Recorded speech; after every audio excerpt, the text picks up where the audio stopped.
On the bridge where the tide can't flow, snap vivid like the Nikon. Been cold but the vibe warm, keep it locked like the vice arm. They got her twisted like the coat arm, heart something froze like the snowstorm. Her tote bag match her throat charm. She from the land of the sand where they flex so subtle when her drink mint muddle. Left home in her man in the game that he played for the sand of the shade. She parades you to square in her shades. She like why you do that, niggas be deceptive. Yeah, I'm pretty restless, long as the check is addressed to a residence. She self-heal therapy, she retail on clearance, but she shopping for clarity. Reap what she sold for the dividend, know what time is a medicine. Copping the wristwatch, Cartier with the bezel on the credit. The man in hers where it's due. I swear she's so sadistic, defensive, pessimistic, reclusive. She too lit, independent, she too quick to dismiss courtship, concerned with malice. She pile up as the bout ends, she throws a talent. She clutch a half full chalice, sip you from fountains. Check her rap, she chic, maneuver mountains. Fly away with you, escape the negative.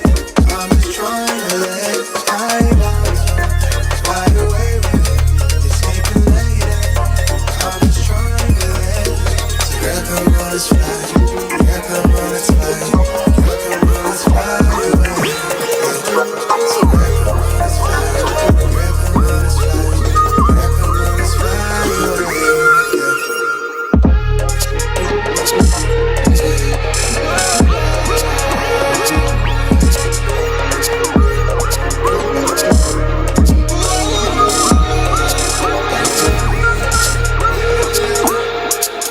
I let the thumbnail distract me from the bigger picture.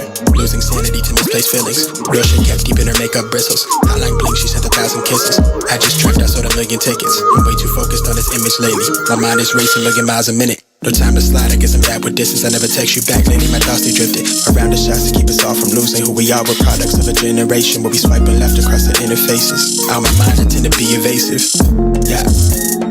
All that know is how the money made us.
Yo, what up, y'all? It's your boy Rob coming back at you once again with another live stream. So before we get started, you already know what to do. If you're not subscribed to the channel, make sure you hit the bell icon twice. Smash the like button, share this video out to all of your followers, and let's get it cracking. All right. So shout out to everybody who is in the building early.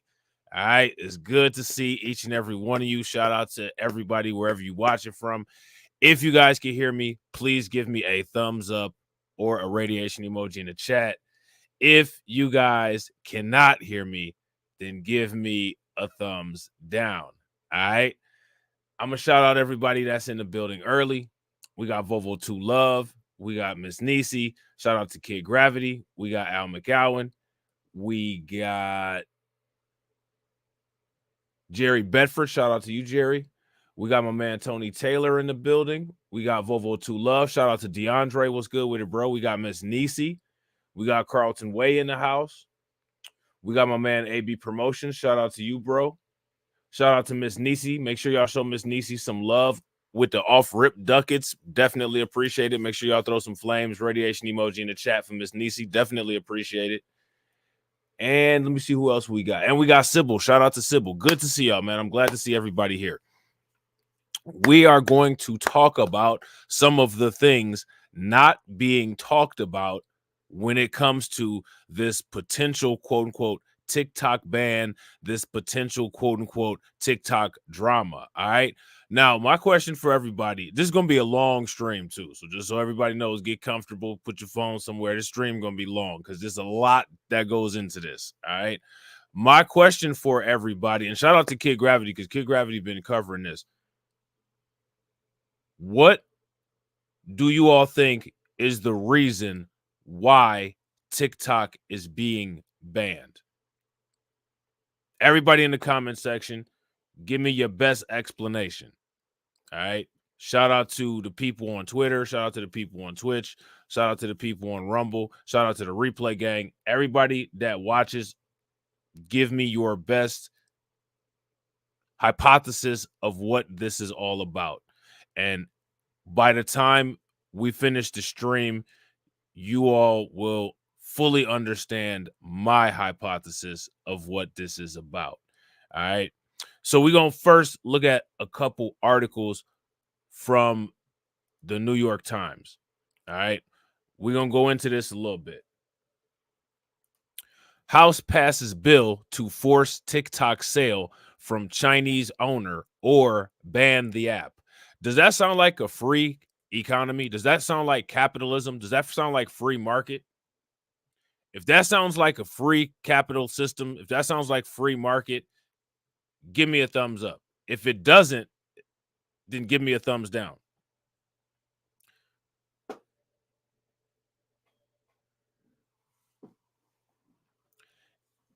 Sounds like the United States is being kind of weird, doesn't it? Why would they be being weird like this?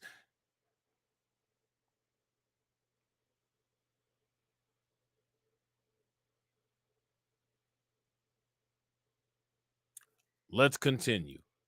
All right. The legislation received wide bipartisan support. So bipartisan support. So the Democrats and the Republicans support this bill overall. All right. Now, let me ask you guys this question. Let's look at some commonalities here. Name all the things that the United States government has bipartisan support on. Let me know what you guys think. All right. With both Republicans and Democrats showing an eagerness to quote unquote appear tough on China. Now, here's the question for you guys. Why do they want to appear tough on China? And how are they going to appear tough on China through restricting TikTok?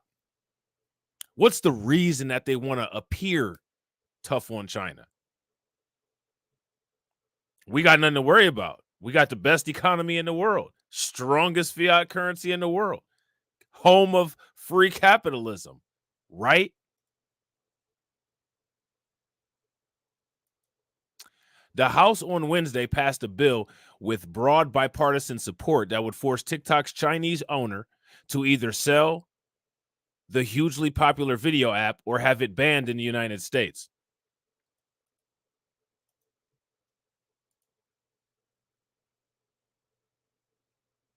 Let me ask you guys this.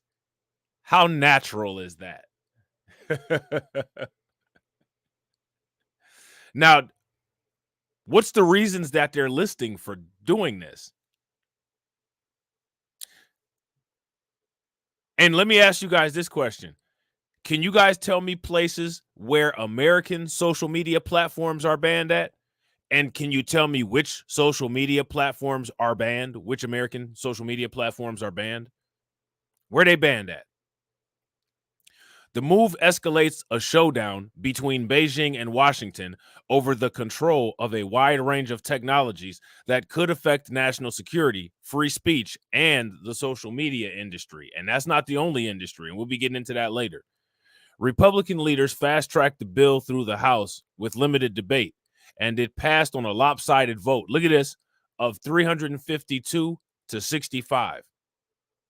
That's pretty bipartisan. Pretty bipartisan. Now, you guys check out what Carlton said. Facebook is banned in China. Let me ask you guys this question. Why is Facebook banned in China? See, we got to understand all of this.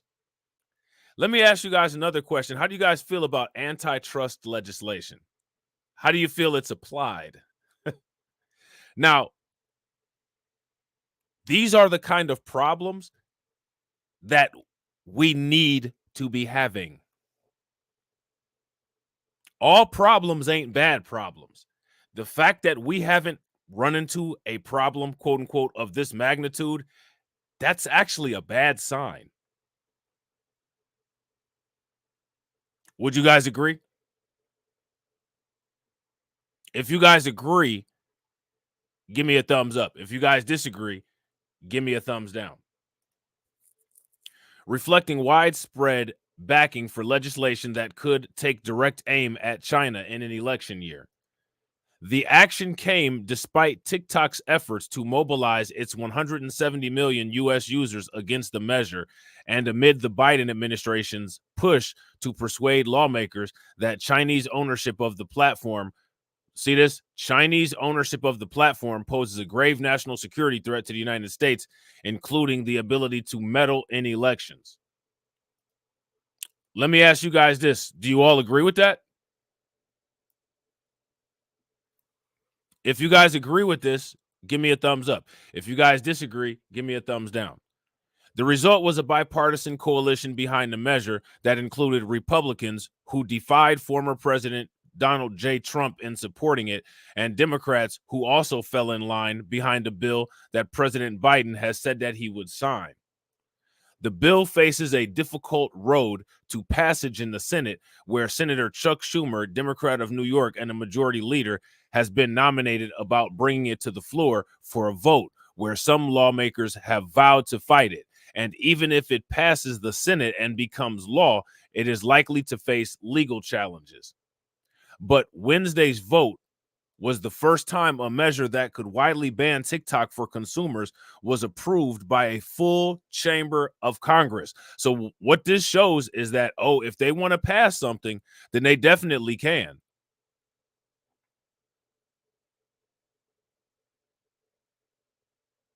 If they want to pass, and when I got shout out to DeAndre, I got a lot of content planned for today. And we're going to definitely talk about some quote unquote U.S. meddling in elections. But now let me ask you guys this. Is this an example of American double standards? Because the thing is that if we have superior technology, superior military technology, superior AI, superior everything, then there really shouldn't be that big of a threat. Whatever kind of threat that TikTok may pose, we should be able to mitigate it. Because what's interesting about it is that everything that the United States is saying that TikTok does, Facebook is literally doing the same exact thing to us, but giving the information to the American government and selling it to the Chinese government. possibly, allegedly. Facts. I gotta agree with my man, Kid Gravity. American modus operandi. Facts. That's American MO. That's American MO. Now, see, here's the thing, right? We need to have these kind of problems. We need to have these kind of problems. See, because what TikTok is now, this is how you know that TikTok has become a quote unquote tool of industrial strength.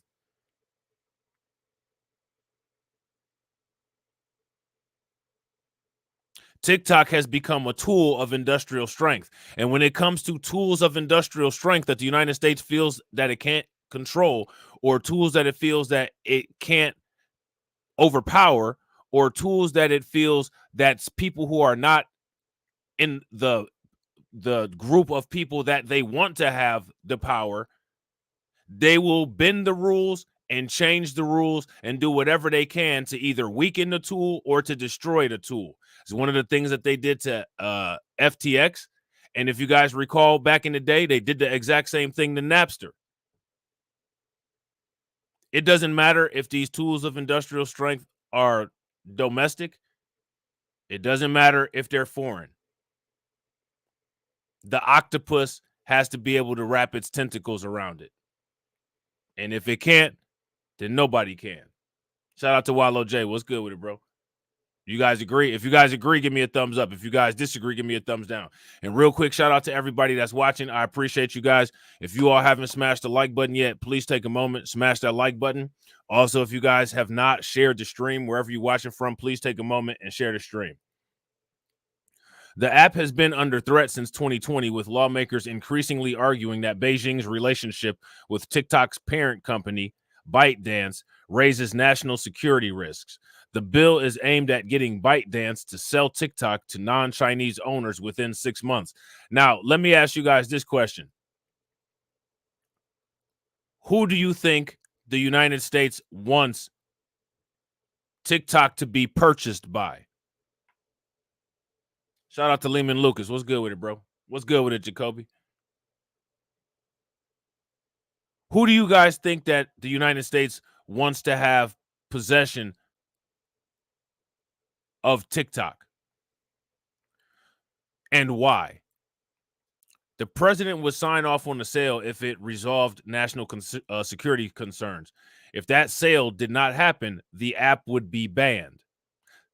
Now, let me ask you guys this question. Is there anywhere else in the world that is considering banning TikTok at the current moment?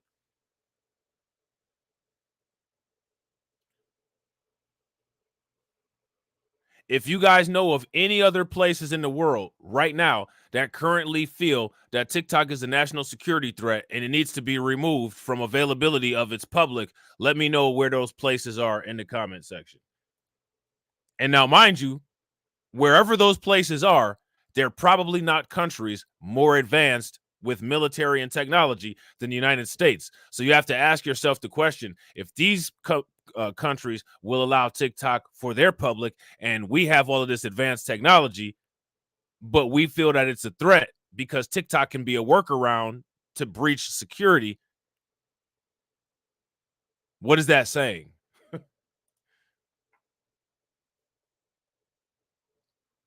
What is that saying? You know what I'm saying? Representative Mike Gallagher, the Wisconsin Republican who is among the lawmakers leading the bill, said on the floor before the vote that it forces TikTok to break up with the Communist Chinese Party. Now, here's my thing, right? TikTok has to break up with the Chinese Communist Party.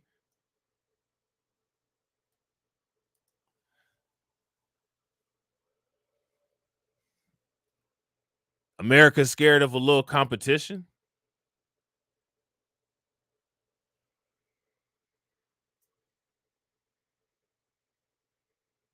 I thought it was about hard work, American ingenuity. What do they call that? Yankee ingenuity? Rolling up your sleeves, getting dirty, out competing. Let me ask you guys a question. Does this sound like the United States is trying to compete with China? Or does it sound like they a little bit shook? This is a common sense measure to protect our national security, he said, which is interesting because actually, you know what's more of a common sense measure to secure national security? To secure the border, put a lock on the front door. That's actually more of a common sense measure. How many people believe that border security is more of a common sense measure than meddling with TikTok? Let me ask you guys a question. If TikTok ends tomorrow, is that going to stop the border crisis? That's a pretty easy question, right? If TikTok gets cut off from app stores nationwide tomorrow, is that going to stop the influx of undocumented migrants illegally entering the country at the northern and southern borders? If it is, give me a thumbs up. If it's not, then give me a thumbs down. Shout out to DC Precise. What's good with it, bro? Alex Horrick, a spokesman for TikTok, said in a statement that the House process was secret and the bill was jammed through for one reason: it's a ban. Now, again, when it comes to the conservatives, right, because we got to put the magnifying glass on the conservatives, I thought they were the party of free speech. Shout out to Roots Trackers. What's good with the Roots Trackers? I thought they were the party of free speech. I guess it's only free speech if an American company buys it. Well, that's not really real fair. So now here it says, we are hopeful that the Senate will consider the facts, listen to their constituents, and realize the impact on the economy. 7 million small businesses and the 170 million Americans who use our service, he added. On Wednesday, before the House vote, Beijing condemned the push by U.S. lawmakers and rejected the notion that TikTok was a danger to the United States, which is to be expected. Whether it is or whether it isn't, of course, China's going to protect its baby.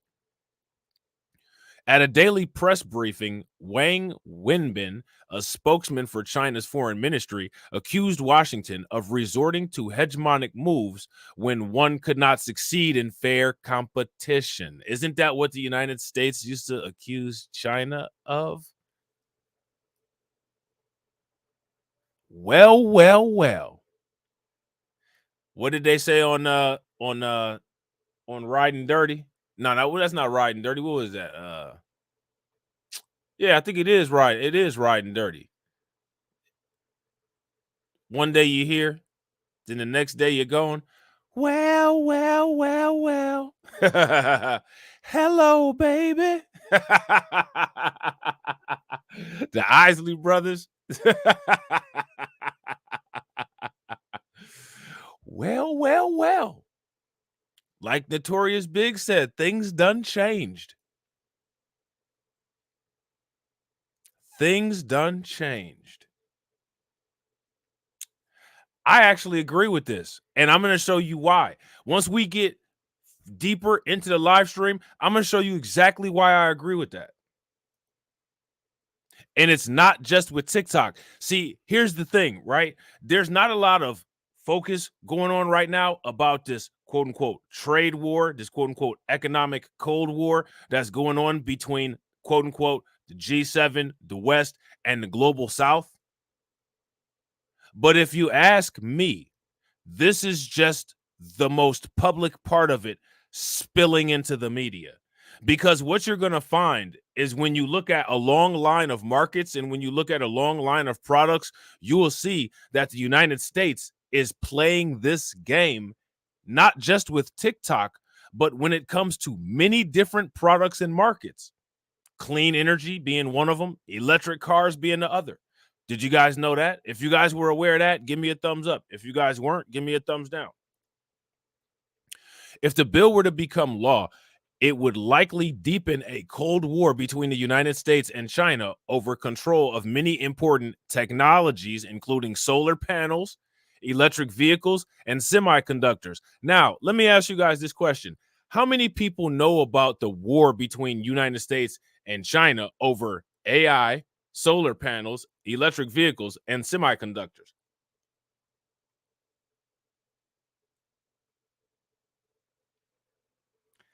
Because that's the thing.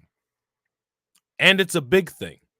It's a big, important thing that, ironically, the mainstream media kind of just, doesn't really discuss, which is one of the reasons why it's important to have places like YouTube, places like TikTok, places like Twitter, places like Rumble. That's why these kind of mediums are important. The mainstream media, well, if it wasn't state-sanctioned media, shouldn't have full control over what the national conversations are. Do you guys agree? So now here it says Mr. Biden has announced limitations on how U.S. financial firms can invest in Chinese companies and restricted the sale of American sensitive data like location and health information to data brokers that could sell it to China. But now they can use it here in the United States. They can weaponize our information against us here in the United States, just don't sell it to China. Just don't sell it to China. You know what I'm saying? Platforms like Facebook and YouTube are blocked in China, and Beijing said last year that it would oppose a sale of TikTok. TikTok has said that it's gone to great lengths to protect U.S. user data and provide third-party oversight of the platform, and that no government can influence the company's recommendation model. Now, here's my question. Do you guys agree with that? I don't know. I need to see some proof of that. I can't just say that I agree with that just because China said it. Because of course they're going to say it. Again, of course they're going to defend their baby. You know what I'm saying? It has also said there is no proof that Beijing has used TikTok to obtain U.S. data or to influence American views, two of the concerns lawmakers have cited. In an unusually aggressive move for a technology company, TikTok urged users to call their representatives last week to protest the bill, saying this legislation has a predetermined outcome: the total ban of TikTok in the United States. Let me ask you guys a question. Do you guys agree with that assessment, that that's the ultimate plan? If you guys agree and you feel that that's the ultimate plan, give me a thumbs up. If you guys don't agree and you don't think that that's the ultimate plan, well then, of course, let us know what's on your mind. All right. TikTok has spent more than $1 billion on an extensive plan known as Project Texas that aims to handle sensitive U.S. user data separately from the rest of the company's operations. That plan has for several years been under reviews by a panel known as the Committee on Foreign Investment in the United States, or CFIUS. Two of the lawmakers behind the bill, Mr. Gallagher and Raja Krishnamurti, an Illinois Democrat, said last week that lawmakers were acting because CFIUS hasn't solved the problem. Now, here's my question. What does that mean, that they haven't solved the problem? When they say that they haven't, quote unquote, solved the problem, what does that mean? I think what that means is that TikTok hasn't handed the United States government a key to the back door. I think that's what that translates to. You know what I'm saying? It's very unusual for a bill to garner broad bipartisan support. So that already should be a red flag.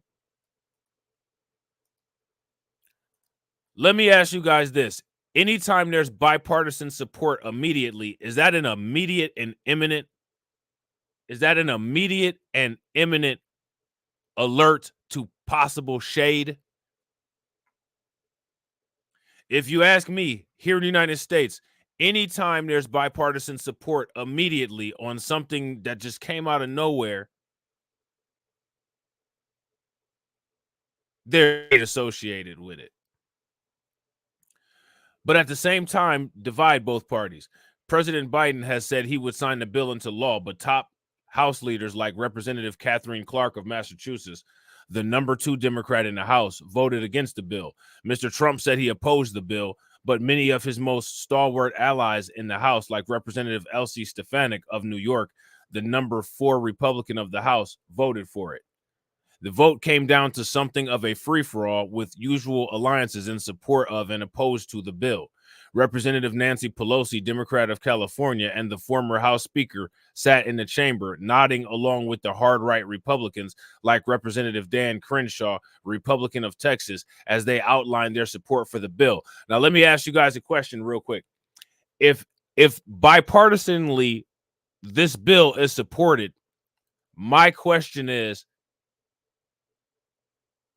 how can people call the Democrats socialist and not call the Republicans socialist? They literally both are in support of restricting a free market. They're also both in support of restricting free speech. So how can one party or one group of people point at the other and say these people are going to turn the United States into a socialist? If you ask me, this bill right here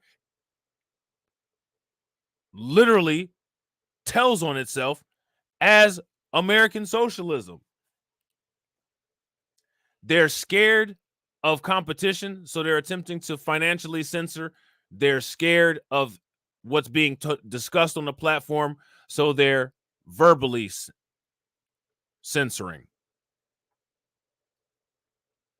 So how can one call the other socialist?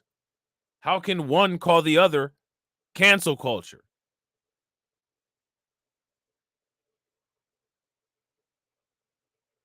Does that make any sense? This is the hypocrisy.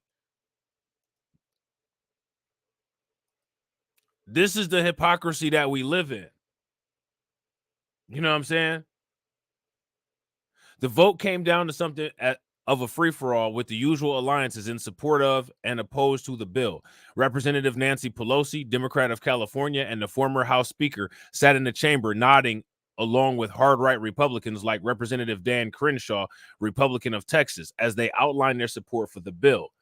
At one point, she got up and crossed over to the Republican side of the aisle to confer with Representative Chip Roy, a hard-right Republican of Texas, who had verbally supported the bill on the floor. Republicans and Democrats expressed their opposition to the bill based on free speech concerns and TikTok's popularity in the United States. Some legal experts have said if the bill were to become law, it would probably face First Amendment scrutiny in courts. Might actually face antitrust scrutiny as well. Shout out to Ricky. What's good with it, bro? Yeah, I gotta agree. Shout out to DeAndre. If you guys agree with DeAndre, this should make the American people think. Give me a thumbs up in the comment section. If you guys disagree and you guys don't feel that the American people should think, or if you feel that thinking is a lost art in the United States, and if they did it, if they attempted, they might injure themselves or burn far too many calories, then give me a thumbs down. You know what I'm saying? Somebody put a thumbs down in the chat for me. And real quick, shout out to everybody that's watching. We got 46 people watching and we got 39 likes. If everybody can bang on that like button and get us to 70, that'd be great. So now here says Representative Maxwell Frost, a Democrat of Florida, said on Tuesday that I am no, but I'm a hell no. He said the legislation was an infringement on First Amendment rights. I hear from students all the time that get their information, the truth of what happened in this country, from content creators on TikTok. He said he was concerned about Americans' data, but this bill does not fix the problem. And I actually agree with that. Shout out to my man Aristo Pat. What's good with it, bro? I actually agree with this assessment. You know what I'm saying? So now here it says there wasn't any legislation last year in the aftermath of a fiery hearing with Sao Chu, TikTok's chief executive, despite bipartisan support to regulate the app. But concern among lawmakers has grown even more in recent months, with many of them saying that TikTok's content recommendations could be used for misinformation, a concern that has escalated in the United States since the Israel-Hamas war began. So what do you all think about that? We need to pause and digest that. What do you guys think about that? Let me ask you guys this question. Do you all feel that TikTok has more, less, or equal misinformation, disinformation, and toxic content than any other social media platform. If you ask me, every social media platform is a dumpster fire and an incubation for mental illness. Every single one. Twitter, Facebook, TikTok, all those weird live streaming programs. But that's a small percentage of what goes on there. The entire United States is an incubation factory for mental illness, as evidenced by the spike in mental illness. You know what I'm saying?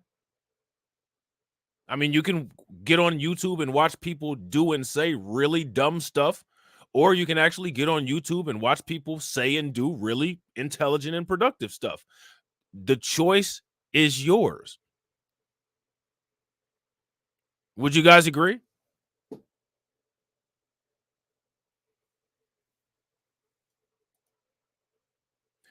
Now, as far as content recommendation algorithms go, is it true or false that it's been proven that Facebook's content recommendation algorithm is addictive? Is that a true statement or is that a false statement?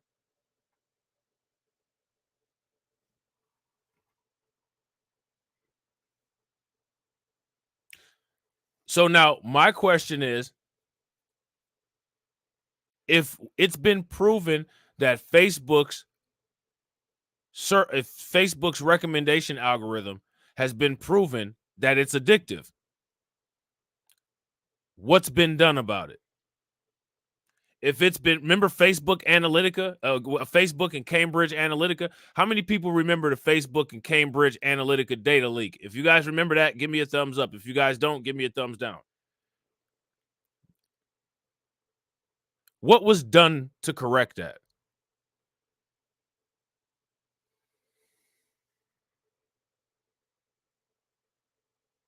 Could it possibly happen again?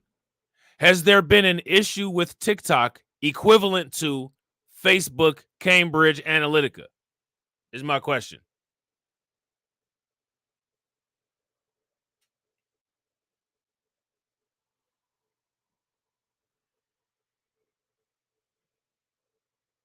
You guys remember that? You guys remember the Facebook Cambridge Analytica issues? I can't remember. I want to say it maybe happened like about 10 years ago. It might be 12 now.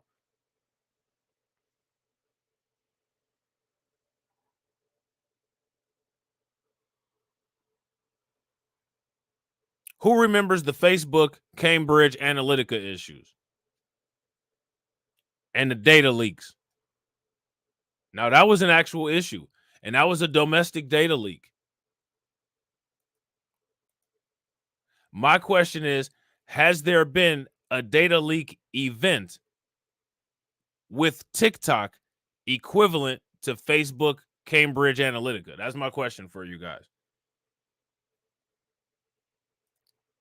So now here it says it was a lot of things in the interim, including October 7th, including the fact that Osama bin Laden's letter to America went viral on TikTok, and the platform continued to show dramatic differences in content relative to other social media platforms, Mr. Krishnamurthy said in an interview. There's also a chance that even if the bill is signed and survives court challenges, it could crumble under a new administration. Mr. Trump, who tried to ban TikTok or force its sale in 2020, publicly reversed his position on the app over the past week.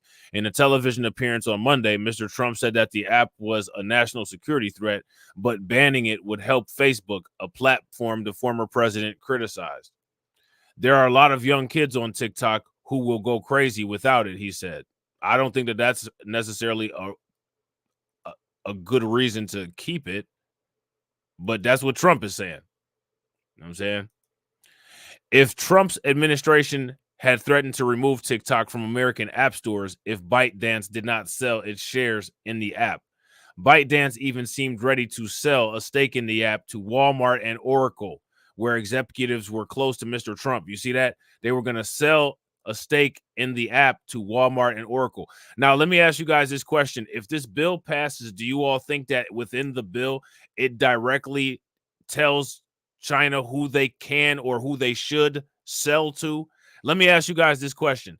Do you think that America would direct TikTok to sell to a FBA owned and operated company? Here's a better question. If TikTok gets banned tomorrow, what FBA company or capital group has enough money to take the opportunity and buy the controlling portion of TikTok? See how it just became a problem?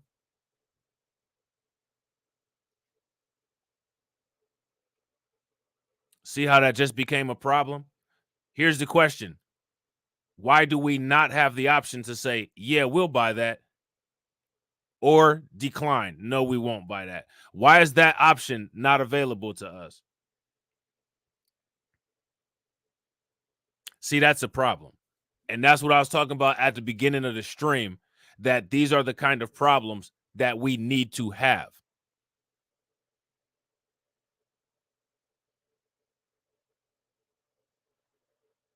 Do you guys agree? If you guys agree, give me a thumbs up. If you guys disagree, give me a thumbs down. So now here it says the plan went awry in federal court. Multiple judges stopped Mr. Trump's proposed ban from taking effect. Mr. Biden's administration has tried turning to a legislative solution. The White House provided technical assistance to Mr. Gallagher and Mr. Krishnamurti as they wrote their bill. Karine Jean-Pierre, the White House press secretary, said at a briefing last week, when the bill was introduced, a National Security Council spokesman quickly called the legislation an important and welcome step to address the threat of technology that imperils Americans' sensitive data. Now, there's another threat of technology that they're not talking about, and it's the threat of America not being able to adequately compete with Russia and China on a technology front. And that right there is one of the main cruxes of why the United States is operating this way. The United States is making a concentrated effort to attempt to slow China's economic growth.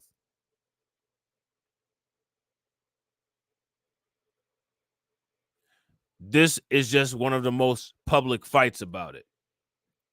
Okay. The administration has repeatedly sent national security officials to Capitol Hill to privately make the case for the legislation and offer dire warnings on the risk of TikTok's current ownership.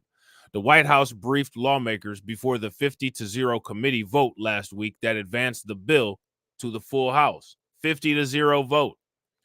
On Tuesday, officials from the Federal Bureau of Investigation, the Office of the Director of National Intelligence, and the Justice Department spoke with lawmakers in a classified briefing about national security concerns tied to TikTok. Now, here's my question. What are the national security concerns tied to TikTok? Shout out to MC. What's good with it, MC? What are the national security concerns tied with TikTok, and where have we seen examples of these breaches?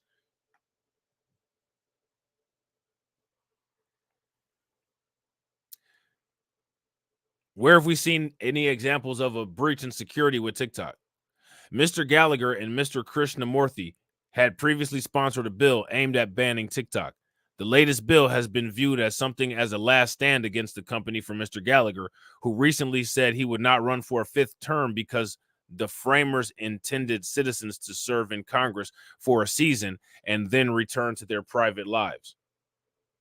Okay, so, this is just nonsense that this guy is talking. Some American bureaucrat babble. All right. So we're going to take a break from that. All right. And what we're going to do is we're going to watch a video. We're going to react to a video. Okay. And the video that we're going to react to is from a channel called Geopolitical Economy Report. Pretty creative name, huh? As you watch this video, think about what America is doing to TikTok. Okay. States is waging an economic war on China, and both of the dominant political parties, the Republicans and the Democrats, have pushed for more aggressive policies to try to contain China. I mean, for the most part, sounds like he already summed up what's going on with TikTok. Would you guys agree that within the first 15 seconds of this video, he's already summed up what the United States strategy is behind the TikTok ban? If you guys would agree that he's already summed up what China or what the United States is doing as far as the motives behind the TikTok ban, give me a thumbs up. If you guys disagree and you don't think that he's explained it already, then give me a thumbs down. The United States is waging an economic war on China, and both of the dominant political parties, the Republicans and the Democrats, have pushed for more aggressive policies to try to contain China. The financial news outlet Bloomberg published an article that summarizes the situation very well. They say that this year, in the 2024 presidential election, in the Trump-Biden rematch, the only sure loser is China. Trump has pledged to impose tariffs of at least 60% on all Chinese imports. Bloomberg estimates that this would shrink the U.S.-China trade of around $575 billion to practically nothing. And it's not just Trump. The Joe Biden administration has also imposed many aggressive anti-China policies, including export restrictions and sanctions. Now, let me ask you guys this question. So my question for you guys is, despite the fact that the mainstream media is focusing very heavily on this TikTok ban, is it now obvious to you all that the United States war against TikTok is part of a broader geopolitical campaign?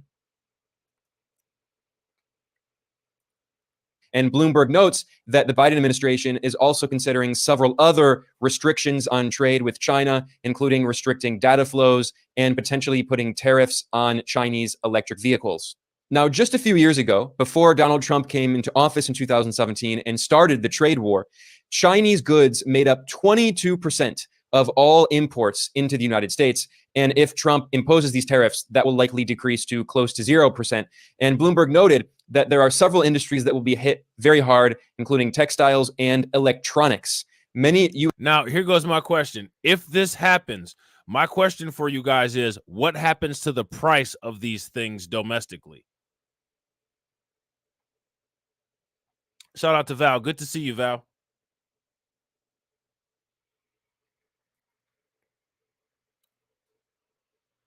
What happens domestically when the tariffs get put on these things?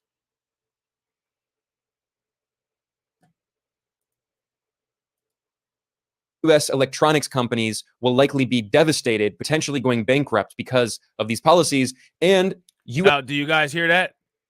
He didn't say Chinese companies are going to be devastated. Who did he say is going to be devastated? Of all imports into the United States. And if Trump imposes these tariffs, that will likely decrease to close to 0%.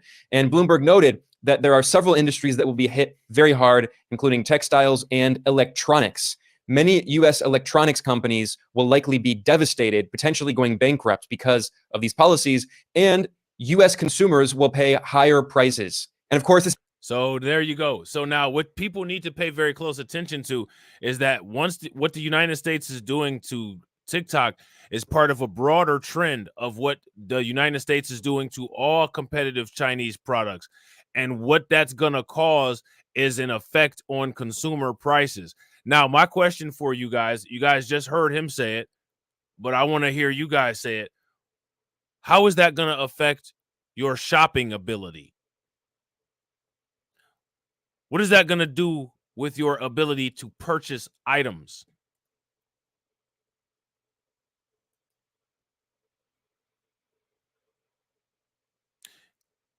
Here's my question for you guys. Is this a good thing or is this a bad thing?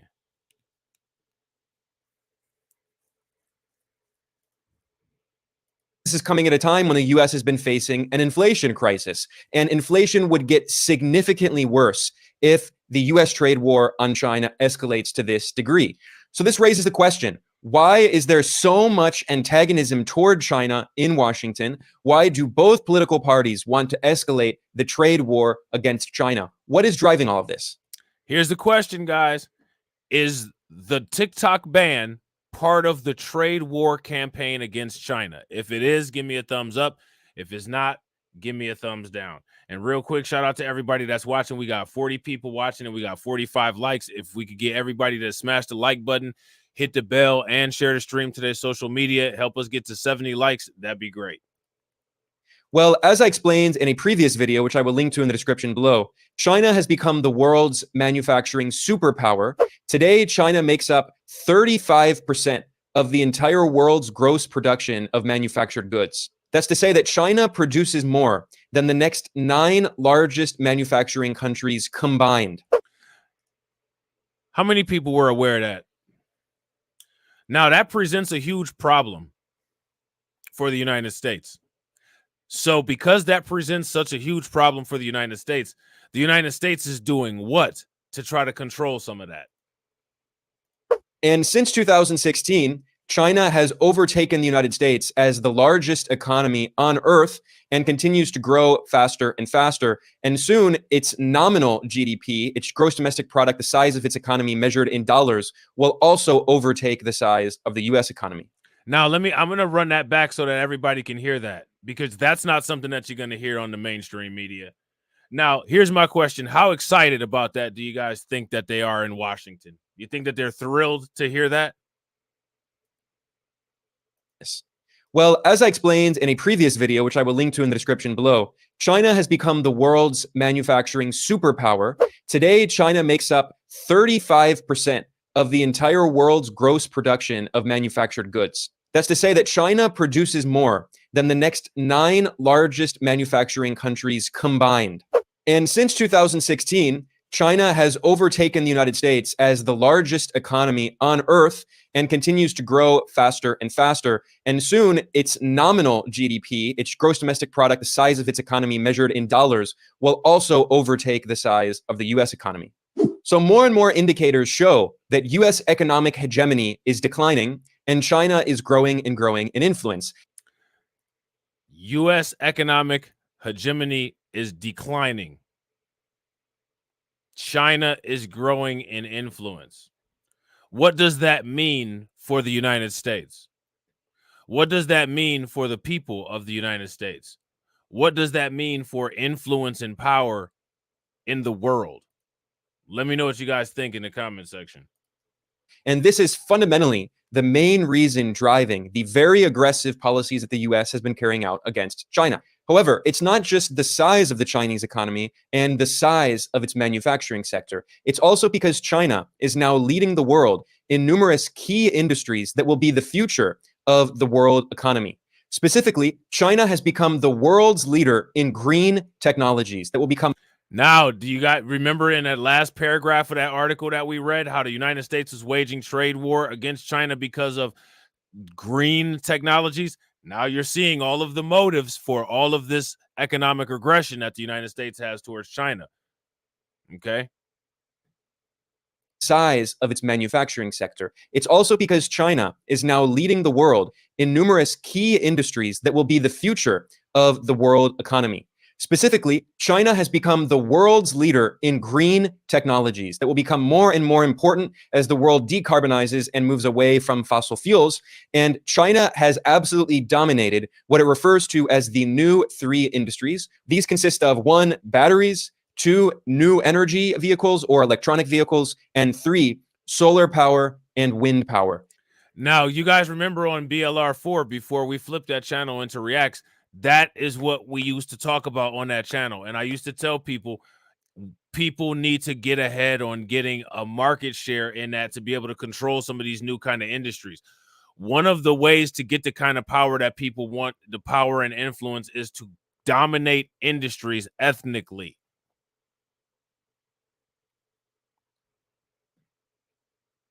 Those videos are all still up on the Reacts channel. You just got to go to the playlist to watch them.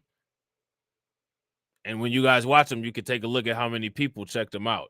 I guarantee you it's triple digits, double digits.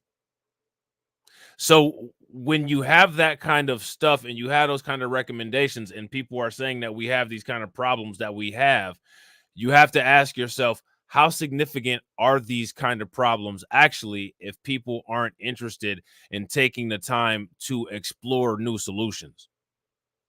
How big of a deal is it really?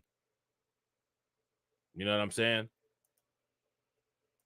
China is making enormous progress in these critically strategic industries. And the fact of the matter is that the West cannot compete with China. And this explains why. There it is right there. The West cannot compete. And that is what the Chinese man said when he spoke to the United States about the legislation that they're trying to pass against TikTok. The United States cannot compete against China. So let me ask you guys this question. What does the United States do when it's not capable of competition? I'm going to just start making stuff up. Everybody gets on code, as you see with the bipartisan effort, and they just start making stuff up. When you see them start to behave like that, what that means is that the loss that's coming is inevitable. Yeah, exactly. That's exactly what happened. Shout out to Deneen. Deneen says America wanted cheap manufacturing. Now it's coming back to bite us. Like the governor said on The Walking Dead, you wanted it, now you got it. You know what I'm saying? They wanted it, now they got it. China. And specifically, what this illustrates is that the Western neoliberal capitalist model is unable to compete with China's state-led socialist model. As the Financial Times newspaper put it very clearly, they said the emergence of China's new 3 and other industries that were developed with heavy state subsidies is bringing to a head a clash between the Chinese economic system, which closely marries state policy and financial support with an aggressive private sector, and the market-oriented capitalism of developed countries concentrated in the West. And by the way, this conflict is not just because Chinese government industrial policy has been very successful in moving up the value chain and creating these very advanced technologies, but as the financial... What did he say? Between the Chinese economic system, which closely marries state policy and financial support with an aggressive private sector, and the market-oriented capitalism of developed countries concentrated in the West. And by the way, this conflict is not just because Chinese government industrial policy has been very successful in moving up the value chain. And did he say moving up the value chain? To a head a clash between the Chinese economic system, which closely marries state policy and financial support with an aggressive private sector, and the market-oriented capitalism of developed countries concentrated in the West. And by the way, this conflict is not just because Chinese government industrial policy has been very successful in moving up the value chain and creating these very advanced technologies, but as the Financial Times... Well, it looks like value chains have done a great job for China as far as competition on a global scale. Why do you guys think so many people ignore it when I talk about it? Seriously. You know what I'm saying? Like, clearly, you know what I'm saying? Like, China is using value chains, and you know what I'm saying? Look what they're doing. They got America so scrambled up, they got to start making up laws to try to slow down the competition. So why do you guys think that, like, people don't like it when I talk about it?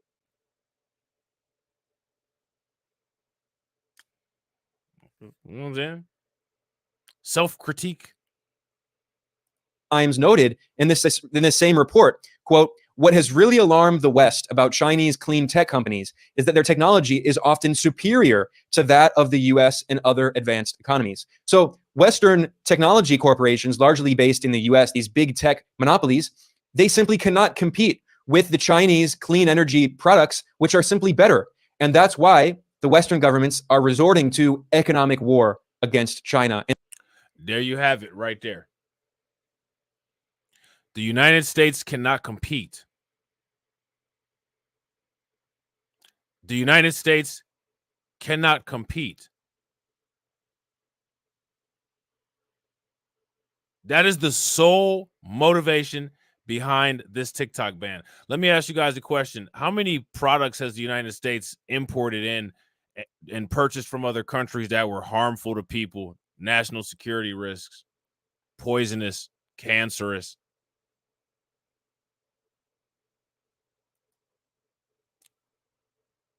This right here is the bullseye. The United States can't compete. Let me ask you guys this question. The United States lack of ability to be able to compete globally anymore. What does that mean in the next 10, 15 years for us? What does that mean for us? How would that affect your day-to-day life? Because let me ask you guys this. If the United States is no longer a dominant global power, do you guys think that your life would change on a day-to-day basis?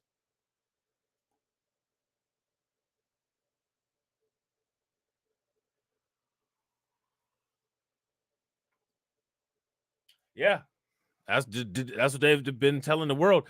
Deneen said, I thought white people were exceptional and supreme, if you will.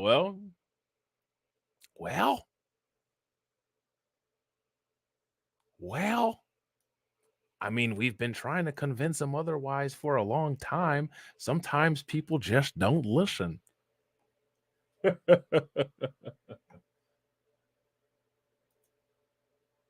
And in particular against China's technology sector. So the irony is that the same Western neoliberal capitalist nations that have lectured the world about the importance of free trade and free markets and privatization and liberalization and ending state support for important industries, those same Western neoliberal economies are now resorting to state-led industrial development and industrial policy and protectionist policies. Oh. Now, let me ask you guys this question. What he's explaining right here, does that sound like what the United States is doing to TikTok? That sounds, without mentioning it, that sounds a lot like what's going on with TikTok, doesn't it?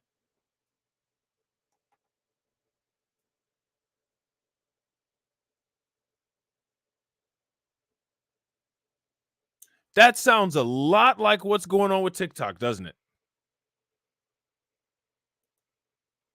Now, let me ask you guys this question. If the United States is doing this with TikTok, what else do you think that they're doing it with? What else is the United States doing this with?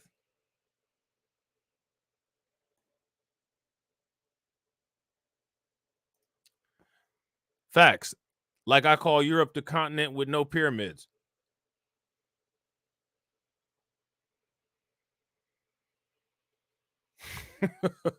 You know what I'm saying? I'm just saying. Everywhere else has them, except there.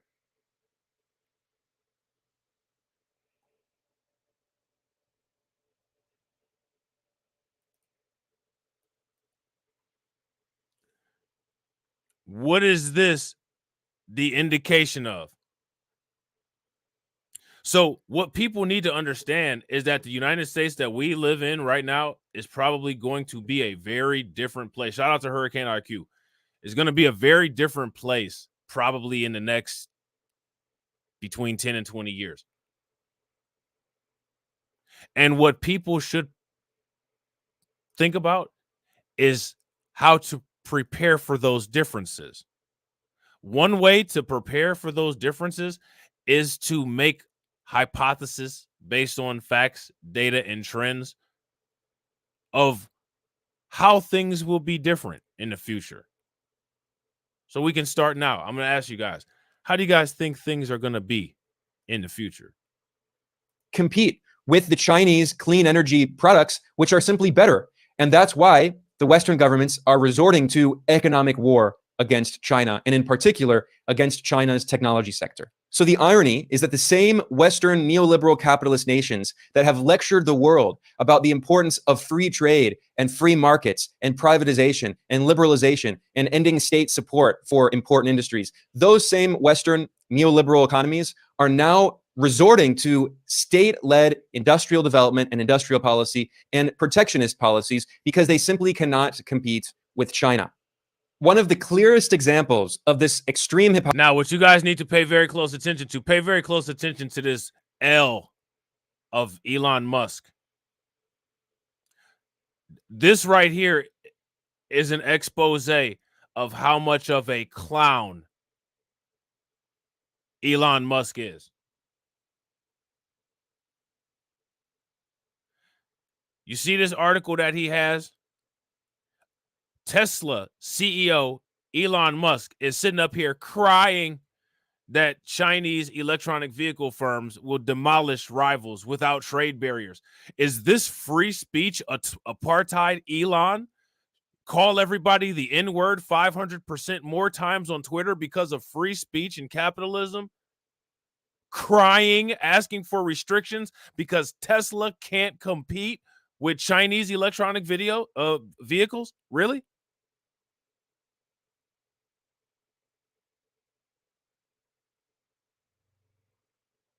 He's literally in tears, a pool of them, drowning.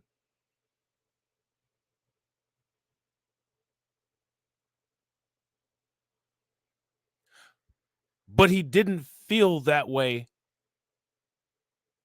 a couple years ago. Matter of fact, he made some comments that, just like him, didn't age very well. Hypocrisy is that the billionaire oligarch Elon Musk is now openly calling for protectionist policies and heavy restrictions on Chinese electric vehicles because he said if Western countries do not put tariffs on Chinese electric vehicles, China will demolish rivals like, of course, Elon Musk's company, Tesla. I'm reading here from Reuters. Uh-oh. So Elon Musk wants the United States to cheat for him so that he can compete. What happened to all the hard work and ingenuity? IQ.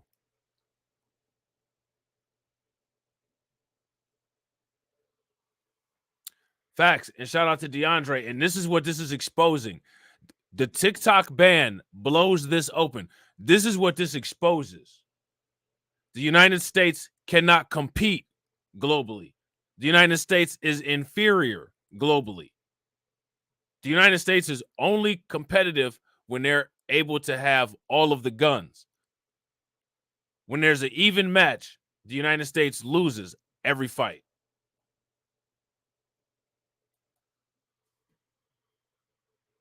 Would you guys agree? If you guys agree, give me a thumbs up. If you guys disagree, give me a thumbs down. Quote, Elon Musk said that Chinese automakers will demolish global rivals without trade barriers. He complained that Chinese car companies were the most competitive. And he said, quote, if there are no trade barriers established, they will pretty much demolish most other car companies in. So he says that they're the most competitive, so help me cheat.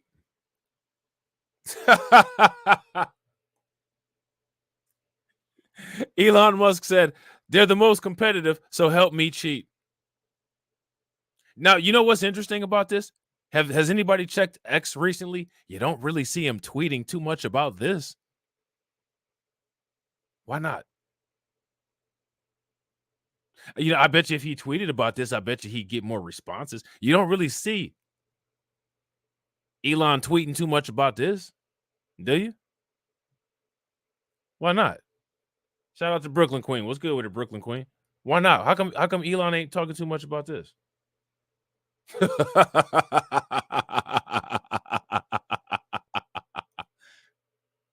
One of the clearest examples of this extreme hypocrisy is that the billionaire oligarch Elon Musk is now openly calling for protectionist policies and heavy restrictions on Chinese electric vehicles because he said if Western countries do not put tariffs on Chinese electric vehicles, China will demolish rivals like, of course, Elon Musk's company, Tesla. I'm reading here from Reuters, quote, Elon Musk said that Chinese automakers will demolish global rivals without trade barriers. He complained that Chinese car companies were the most competitive. And he said, quote, if there are no trade barriers established, they will pretty much demolish most other car companies in the world. They're extremely. So this is DEI. He's doing the DEI thing. I thought that those people said that the people that were the most qualified are the ones that should get the job or the business. Isn't that what they said? So what it seems like is that in this situation, Elon, when it comes to electric vehicles, you just don't got it, bruh.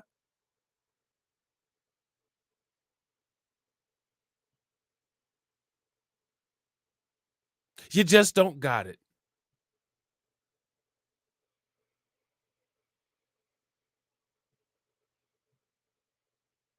So go tweet about black people some more.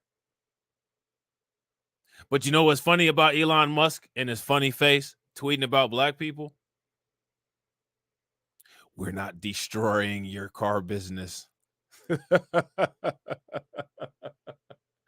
We're not destroying your car business. Damn, homie. In South Africa, you was the man, homie. What the fuck happened to you? Good. Now, this is extremely ironic because back in 2011, Elon Musk did an interview in which he literally laughed at the idea of China competing with new energy vehicles. Now, look at this arrogant dude right here. Watch him laugh. Watch him laugh. See, he got the receipts. Old boy right here that runs his channel, he's going to show this receipt of Elon Musk laughing at the idea of the possibility of Chinese cars being superior and more competitive than his. He laughed now, or he laughed back then. He crying now. He crying now. He's sitting there crying. He's a grown man and he's crying. Extremely good.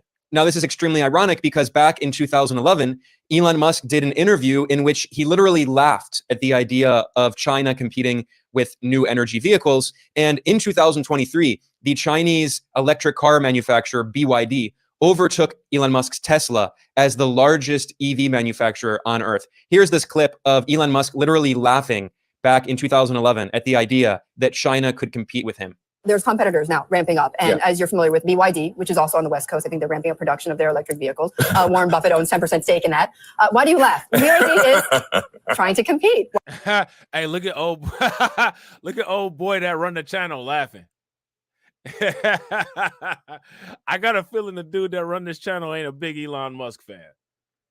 You know what I'm saying? I got a feeling that homeboy ain't a big Elon Musk fan. That dude hasn't smiled this entire video, but watching Elon Musk, watching Elon Musk, you know what I'm saying, eat his words, he got that shit-eating grin on his face. Why do you laugh? Have you seen their car? I have seen their cars, yes. In fact, at the Berkshire Hathaway meeting, I saw their cars. Yeah. Well, they're on a different, tell me why you're laughing. You don't see them at all as a competitor? No. Why is that? I mean, they offer a lower price point. He doesn't see him at all as a competitor. Now he's crying to the government to help him compete.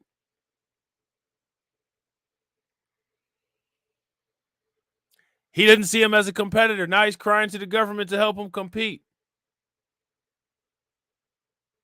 This is everybody's hero, Elon Musk. Look at your hero getting squashed.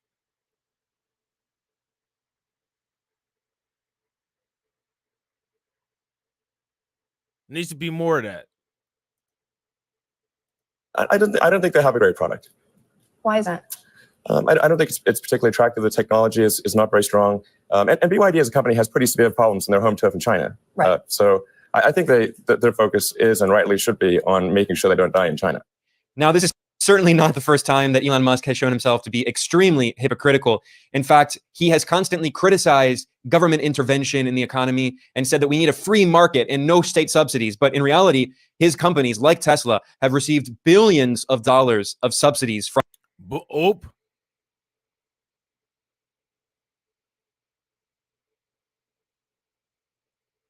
Elon Musk is speaking out against government subsidies. Here's a list of the billions of dollars his businesses have received.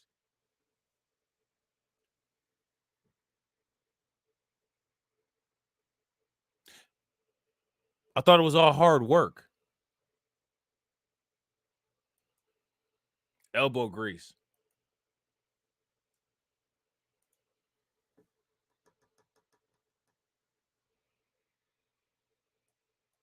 When they're rich, they get welfare. When they're poor, they get welfare.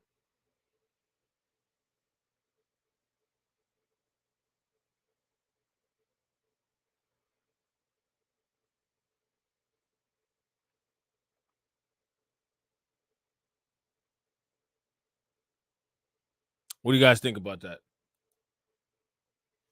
You don't see them at all as a competitor? No. Why is that? I mean, they offer a lower price point. I don't think they have a great product. Why is that? I don't think it's particularly attractive. The technology is not very strong. And BYD as a company has pretty severe problems in their home turf in China. Right. So I think their focus is, and rightly should be, on making sure they don't die in China. Now, this is certainly not the first time that Elon Musk has shown himself to be extremely hypocritical. In fact, he has constantly criticized government intervention in the economy and said that we need a free market and no state subsidies. But in reality, his companies, like Tesla, have received billions of dollars of subsidies from the US government.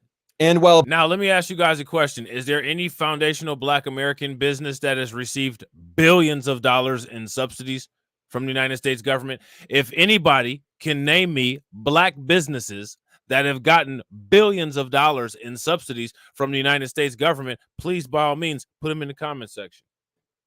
And if we can't aggregate a list of Black businesses that haven't gotten billions of dollars from the United States government, here's my question. Is the candidate that we vote for or don't vote for this election going to change that subsidy wealth gap? That racial subsidy receipt gap? Let me ask you guys this question. What are the numbers on the racial subsidy receipt gap? Is anybody even measuring that? Now, you know what's interesting? They got all these studies, right? And everybody gets mad when they talk about the studies. If you get mad when they talk about studies, then you haven't fully embraced villainy. Because what's supposed to happen is when they start talking about studies, you start studying them and using all of the negative data that you find against them to present that as baseline presentation. You want to talk about violent crime? We're going to talk about familicide.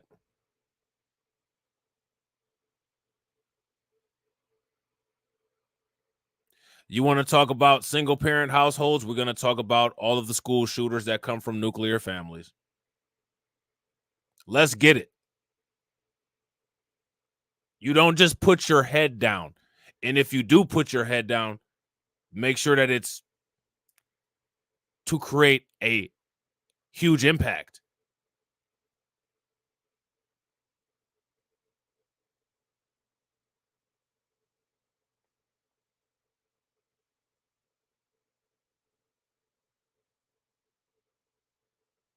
You want to talk about Bill Cosby or Michael Jackson? We're going to talk about who Elvis and Johnny Cash were riding around with.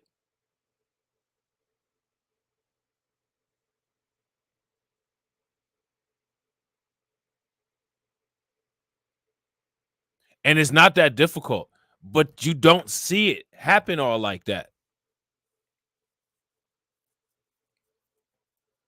Which is why I always ask the question, what is it that people actually want? When somebody's swinging for the fences at you, you don't counter them with a love tap. It's not how that works. You know what I'm saying? Let me ask you guys this question. Has anybody ever put the pressure on Elon Musk to answer for any of this copious amount of mediocrity? Because this is absolute. I mean, this is mediocrity. This is pathetic.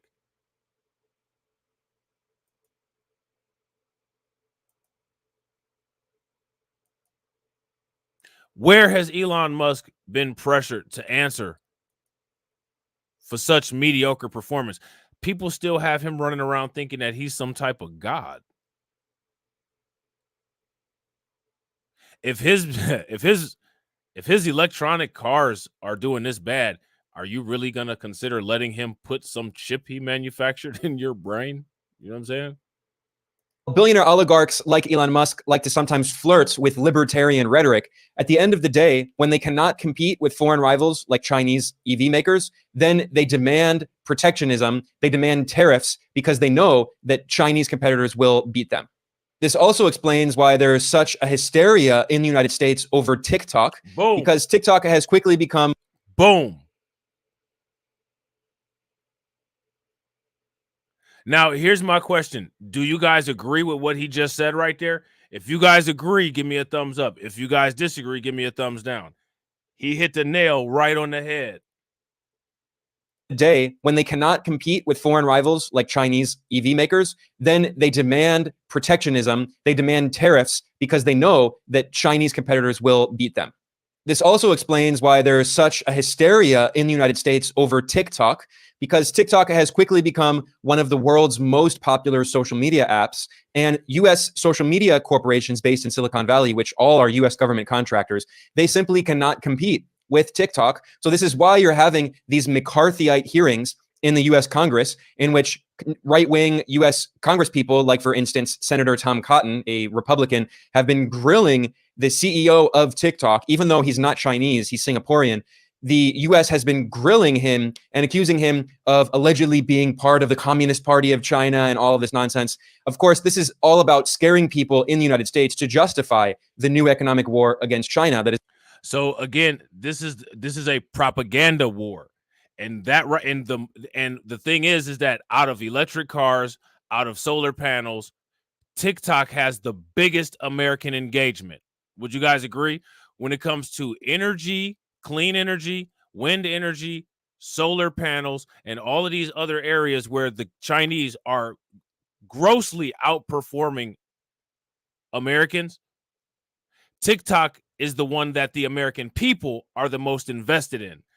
Therefore, America can utilize TikTok as its vehicle of villainization and justification to wage this economic Cold War against China because of its failure and inability to compete.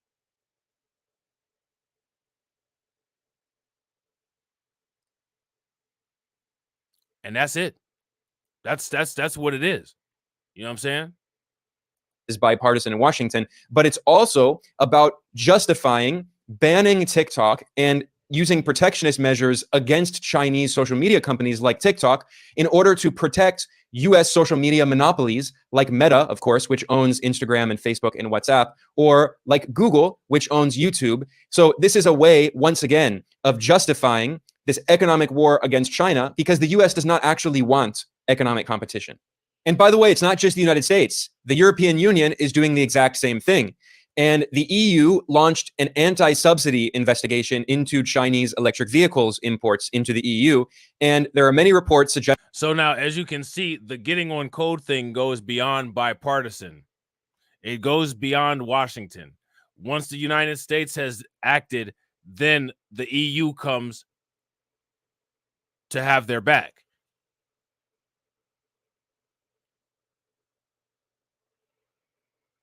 See, this is important, and you know, there's not a lot of people that really cover geopolitical topics and tie them into the stuff that we're talking about. But this is why it's important to see how all of this works in a dynamic environment. Would you guys agree? If you guys agree, give me a thumbs up. If you guys disagree, give me a thumbs down. That Brussels will likely impose tariffs on Chinese electric vehicles. So here we see another example of how Western neoliberal capitalist economies cannot compete with China. And this is especially clear when we look at the green transition, not only with electric vehicles, but even more so with solar panels, one of the most important technologies to fight against climate change. And Western countries claim that they want to fight climate change rhetorically. And now pay very close attention to this, because this is extreme hypocrisy. You guys have heard about the Green New Deal and all of this stuff.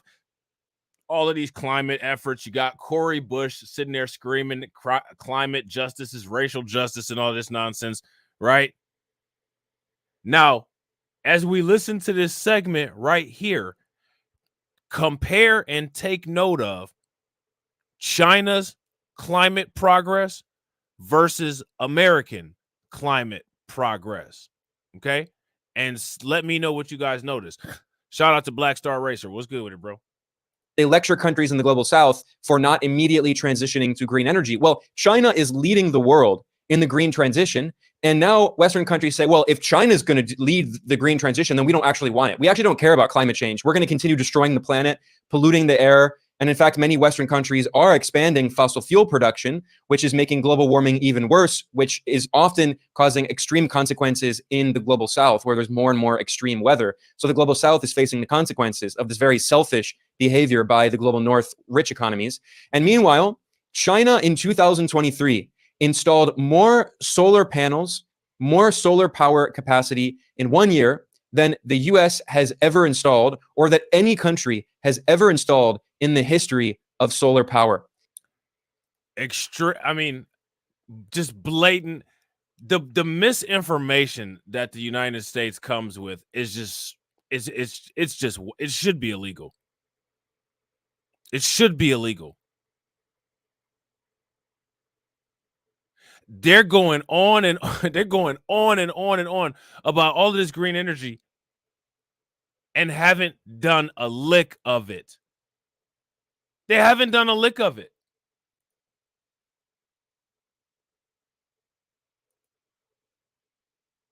The lies that the United States tells, it should be illegal. Yeah. Facts. Shout out to Patrick Taylor. Facts. If you guys agree with Patrick, give me a thumbs up. If you guys disagree with Patrick, give me a thumbs down. Patrick says they accuse others of what they do. Absolutely. Shout out to Mr. King. What's good with it, bro? I'm reading here from Bloomberg. China accounted for more than half of the global additions of solar power in 2023.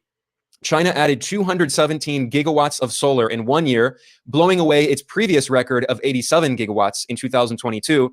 And in the entire history of solar power, the US has installed 175 gigawatts of capacity of solar power. Just in 2023, China installed 217. Now China has 610 gigawatts, which is over 3 times more than the US has ever installed. So China... Look at how China is outperforming the United States in the green energy sector. And the United States is just going on and on and on and on and on and on and not stopping, not shutting up about this green energy initiative. And they're getting blown out of the water. And because they're getting blown out of the water, the first thing that they want to do is go back to fossil fuel or rearrange the laws so that it's more restrictive to halt China's growth. These are the people that talk about hard work and competition. And as soon as their backs are up against the wall, the first thing that they do is what? The first thing that they do is what? This is the definition of, if this isn't narcissism, cultural narcissism, I don't know what is. I don't know what is. And real quick, shout out to everybody that's watching. I appreciate you guys. Hopefully you guys are enjoying the video. We got 48 people watching and we got 59 likes. Shout out to you guys. I appreciate it. If everybody could take a moment, smash that like button. Also, if you guys haven't hit the bell and subscribe to the channel, wherever you watch it from, please take a moment, subscribe, hit the bell, and please also share the stream to your social media. Has installed more solar power capacity than the following countries all combined: the US, India, Japan, Germany, Brazil, Spain, Australia, and Italy combined. The website Carbon Brief reported that clean energy was the top driver of China's economic growth in 2023. Clean energy technologies contribute a record 11.4 trillion yuan, which is about 1.6 trillion US dollars at the current exchange rate, contributing that to China's economy in 2023, accounting for all of the growth and investment and a larger share of economic growth than any other sector. And this report notes that this surge in investment in China was driven by those new 3 industries: solar power, electric vehicles, and batteries. And the report notes that in 2000... See, and remember, again, to all the people that's been around for a while, on BLR4, those are all, if you go and watch on the Reacts channel, if you go and watch the playlist, those are all the industries that we were talking about on that channel. Shout out to David Brown. What's good with it, bro? 2023, China invested 890 billion US dollars in these clean energy sectors. That is nearly the total global investment in fossil fuel supply. And China's investments in clean energy technologies in 2023 were roughly equivalent to the entire GDP, the entire economies of Switzerland, and Turkey. The growth. You guys hear how much? Did you guys hear that?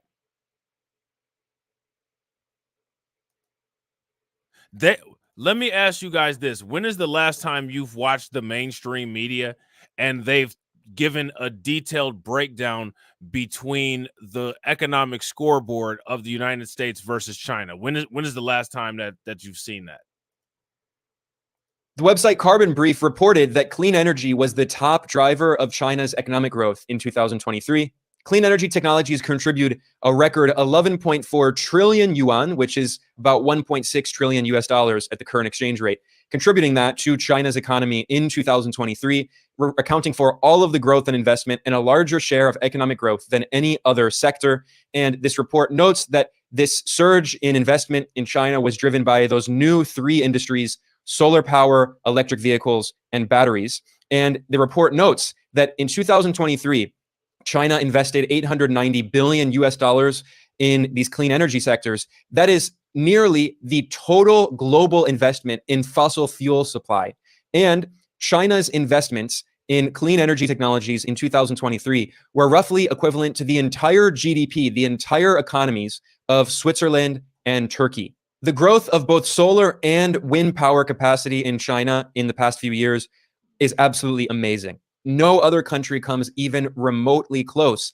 And this shows that while Western governments talk about climate change, they never put their money where their mouth is. They don't actually follow up their rhetoric with tangible policy to fight climate change. China, on the other hand, is leading the world in the fight against climate change. How many people knew that?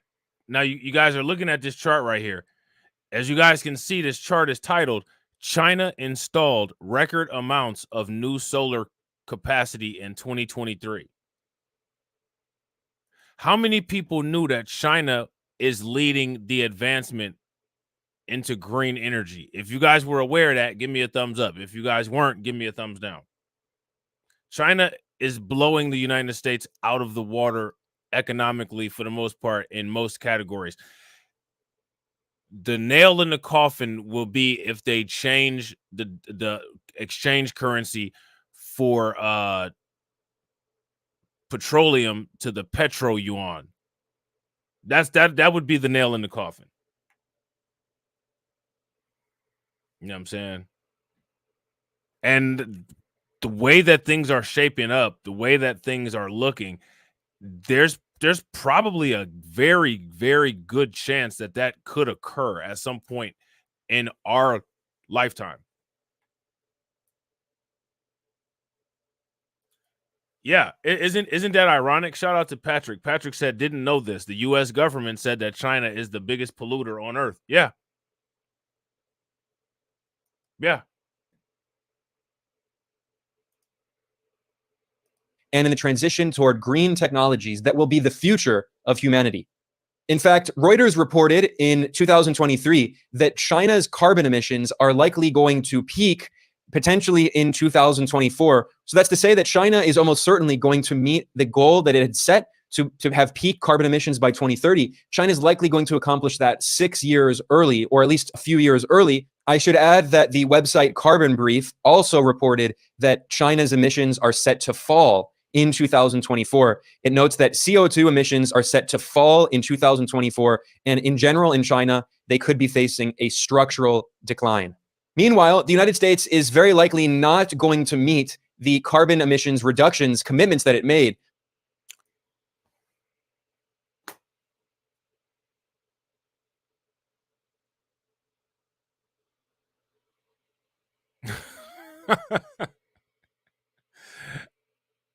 You know what I'm saying?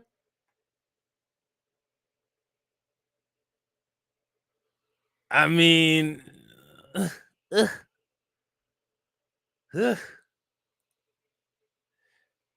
China's meeting their goals early. America's not meeting its goals at all. For 2030. So let me repeat that for emphasis here. China is going to meet its 2030 carbon emissions reductions commitments early, several years early, whereas the United States is very likely not going to meet them at all. This says everything about which country is actually taking climate change and the green transition seriously, and which country, that is the US, which uses climate change simply as a rhetorical tool in order to boss other countries around. So the US and the EU cannot compete with China in solar power and in wind power. China is leaving them in the dust. And China has also become the world's leader in car production, and in particular in the production of new energy vehicles or electric vehicles. And in just 3 years, between 2021 and 2023, China went from exporting almost no cars to overtaking the largest car exporters, South Korea, Germany, and Japan. And now China, as of the end of 2023, China is the #1 car exporter on Earth. And this is a product. I mean, what's the scoreboard looking like, guys? Of the success of China's central planning, of planning by the government, instead of allowing the free market and private capital to determine how industry will develop in China, the Chinese government made a decision in 2020 to create a new plan that they refer to as the High Quality Development of New Energy Vehicles Plan from 2021 until 2035. And the Chinese government, through its state-owned socialized banking sector, gave very favorable loans at low interest rates and provided subsidies and support to these critically strategic industries in order to develop very quickly in research and production. Now, as far as this goes, right?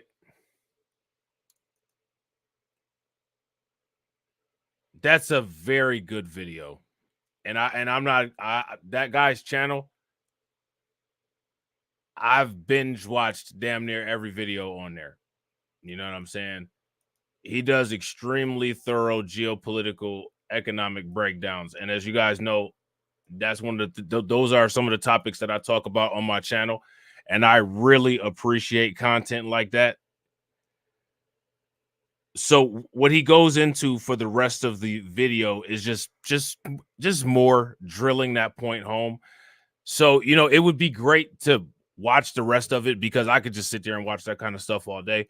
But for purposes of our stream, he's given us more than enough ammunition. You know what I'm saying? He's given us more than enough ammunition. So now here it says why a sale of TikTok would not be easy. All right. Another article from the New York Times. As legislation moves ahead that could eventually mandate a sale by the Chinese parent company ByteDance, hurdles include finding buyers. Now, let me ask you guys this question. Why would let's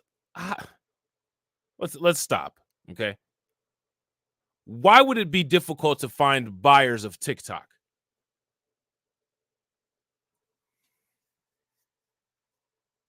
YouTube changed its entire format to compete with TikTok. YouTube, the world's second largest search engine, largest streaming platform, did complete changes to its platform to accommodate market share that it was potentially losing to TikTok.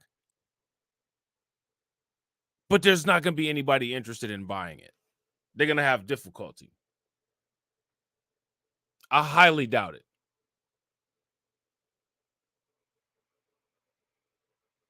I highly doubt it. I believe that that's a highly exaggerated stance.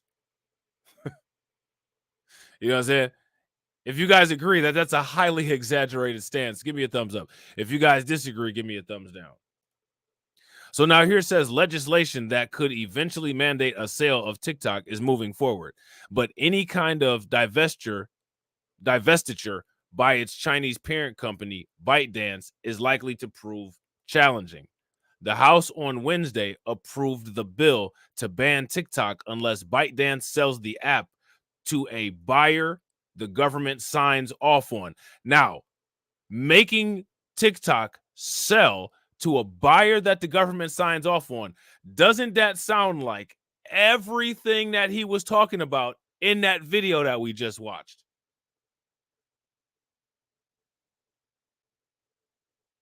And the reason why the United States is doing this is because, for one, they're scared. And for two, because they're losing. And they don't like being in either position.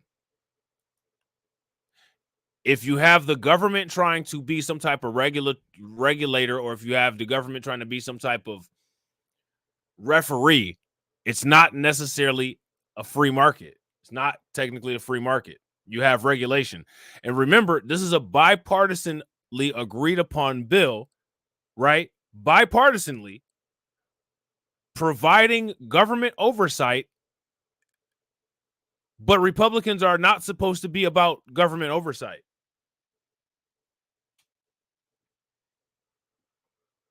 Which again shows more hypocrisy. The bill would still need to pass the Senate and be signed into law by the president. Assuming that happens, however, the options for potential buyers would be extremely limited. A potential spinoff presents many difficulties, and the Chinese government or U.S. regulators could try to block any of those options. Here's what we know. What kind of sale is required under the bill? Does anybody know? Who knows what kind of sale is required of TikTok under this bill that's being proposed? Shout out to my man, Bronze God. Bronze God said the U.S. said they here for a good time, not a long time. Right. Big facts. Big facts. You know what I'm saying? To avoid a ban, ByteDance would have to arrange a sale that guaranteed TikTok was not under the control of a foreign adversary, a group that includes China, within 6 months. Again, what happened to free market? What happened to free market? Now, one of the things that we point out and focus on when we talk about WS is we talk about the inconsistencies, the double standards, and the double speak. So now all of those people who say that this stuff doesn't exist, my question is, how do you explain this? Debunk my video. This is an open invitation to anyone who feels any kind of way about this. Debunk my video. Go line by line and debunk everything that I've said with timestamps and factual citation.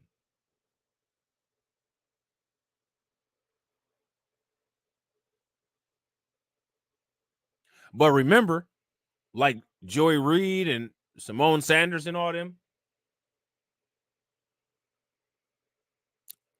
we're just podcasters who don't know anything, is what we are. This is what we are. We're just a bunch of podcasters that don't know anything. Okay. So now here says ByteDance could not maintain any relationship with the newly independent app or control over its algorithm, which sends users a scrolling feed of videos catered to their interests. Under the legislation, the president will need to agree that the sale meets those conditions. Now, here's what people are interested in. What exactly would be put up for sale? ByteDance and TikTok have not said how they would handle a sale if it's required, but legal experts say that in the case of a sale, ByteDance would likely need to decide between selling all of TikTok globally versus trying to cordon off its U.S. business. Now, shout out to the people that invest in cryptocurrency. How many people remember the cryptocurrency exchange called Binance? If you guys remember Binance, give me a thumbs up in the comment section. If you guys don't remember Binance, give me a thumbs down. Binance kind of just all of a sudden they weren't allowed to operate in the United States. You know what I'm saying? Like You just logged on one day and basically it was like you got a certain time frame to get your cryptocurrency off the exchange, or like you just may never see it ever again. And then there was a long time when you just couldn't log in. And then magically US Binance appeared. Do you guys remember that? And like literally it happened in that order. Because I remember Binance used to have the referral program. I used to refer people. I used to give them my link. You know what I'm saying? Every time they would sign up, you get a little commission on the cryptocurrencies that they will buy and all that. Binance used to be popping. And then like you just logged in one day and it was like, hurry up and get your shit off the exchange because we don't know if we'll be here when you log in next time. Like, what?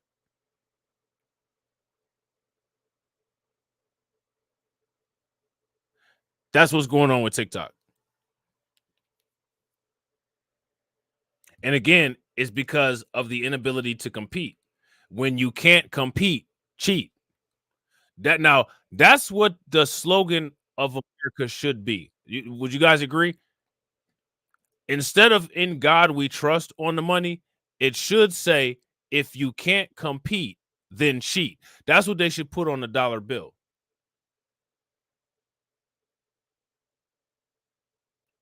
They should change the national anthem. Oh, they can't compete. If you can't, then just cheat. That's how that shit should go.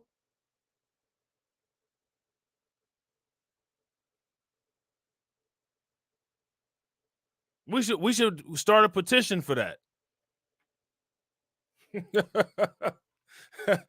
We should start a petition for that. That's how it should be.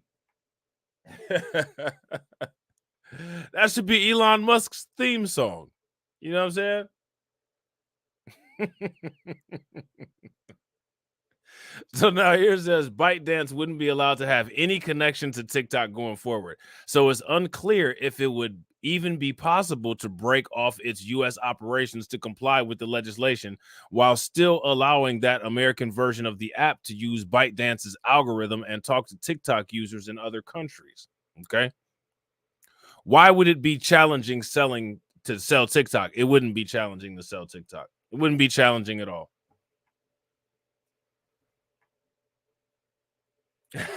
Shout out to my man Kirk. You know what I'm saying? Make sure y'all show Kirk some love. Throw some radiation emoji, some flames in the chat for my man Kirk with the $4.99 super chat. Some ducats for the coffee. He said you'd be up early. You know you got to get up early, bruh. I'm up early today and I'm going to bed late. You know what I'm saying? Oh man, everybody give DC Precise some thumbs down. He like Jill Scott's he like Jill Scott's national anthem better than mine. Hey, you know what I'm saying? You gotta start somewhere. You know what I'm saying?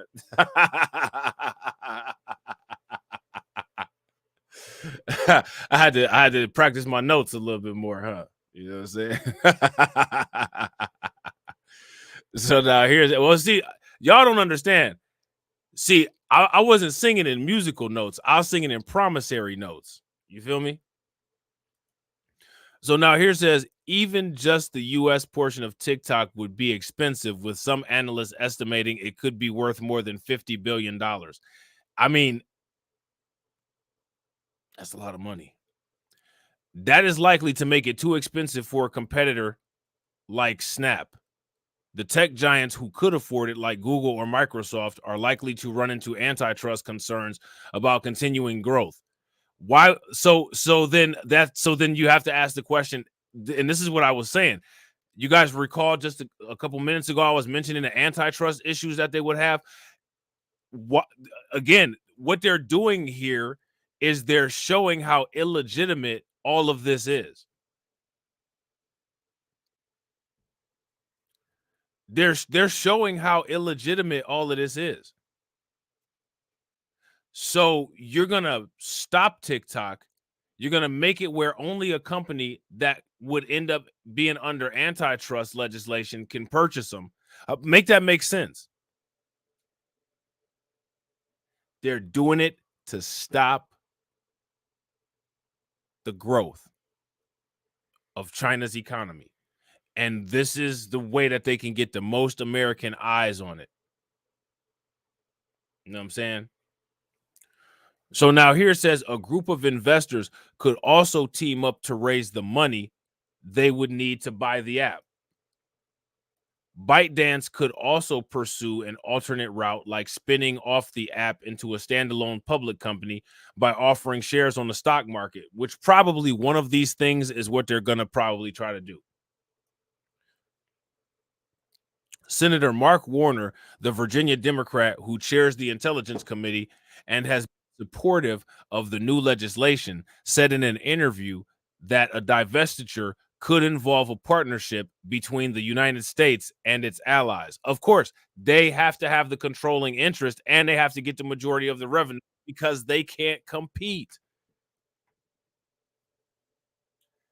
Yeah, I gotta agree. This is giving big exposure to the inadequacies and to the hypocrisies of our government. And if you guys pay very close attention, the narrative of how this is being reported on, pay very close attention to the narrative of how this is being reported on, because they're not going into the deeper issues of explaining the true motives of why the United States is doing this,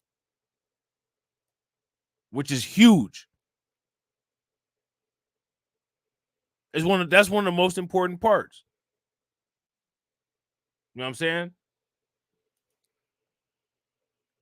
Now look at this. This person says it would be great if it was an American company. I bet.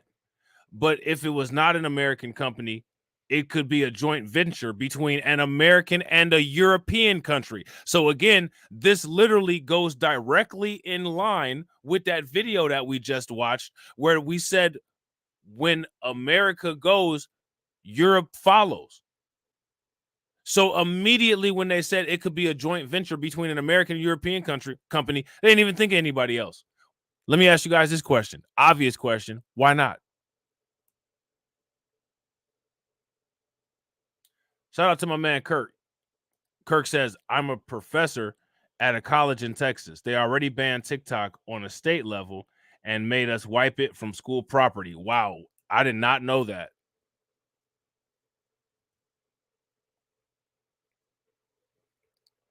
I did not know that. How many? If you guys were aware of this, give me a thumbs up. If you guys weren't aware, give me a thumbs down.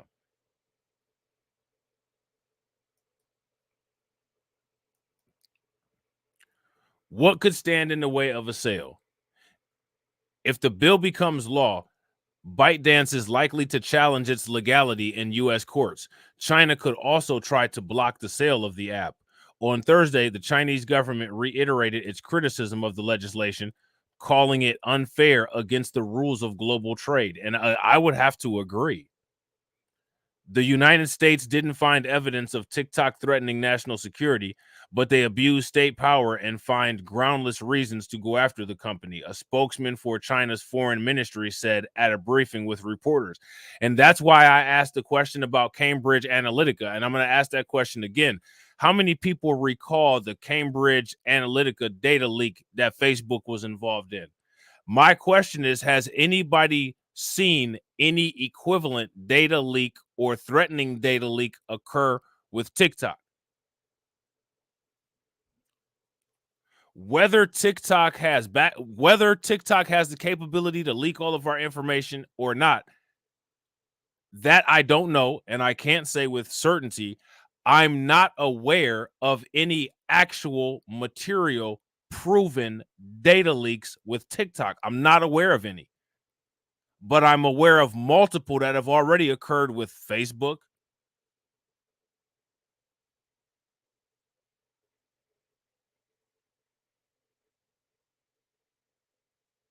So now how do you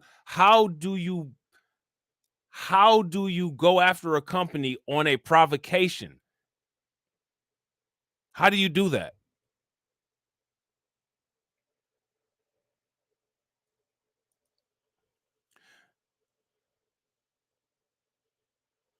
Shout out to Patrick Taylor. Patrick says, Rob, why are you reading on options?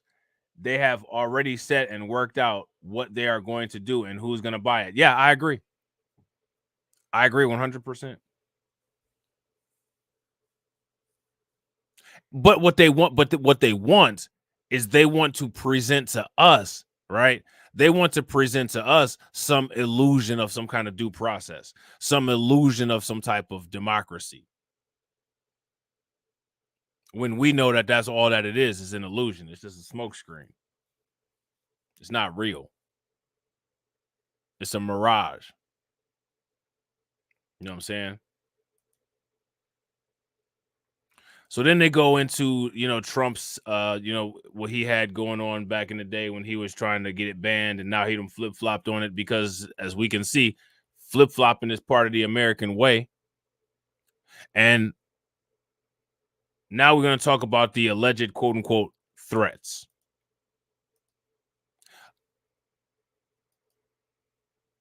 My question to you guys, what significant threat does TikTok pose that is not posed by any other social media company? That's my question for you guys.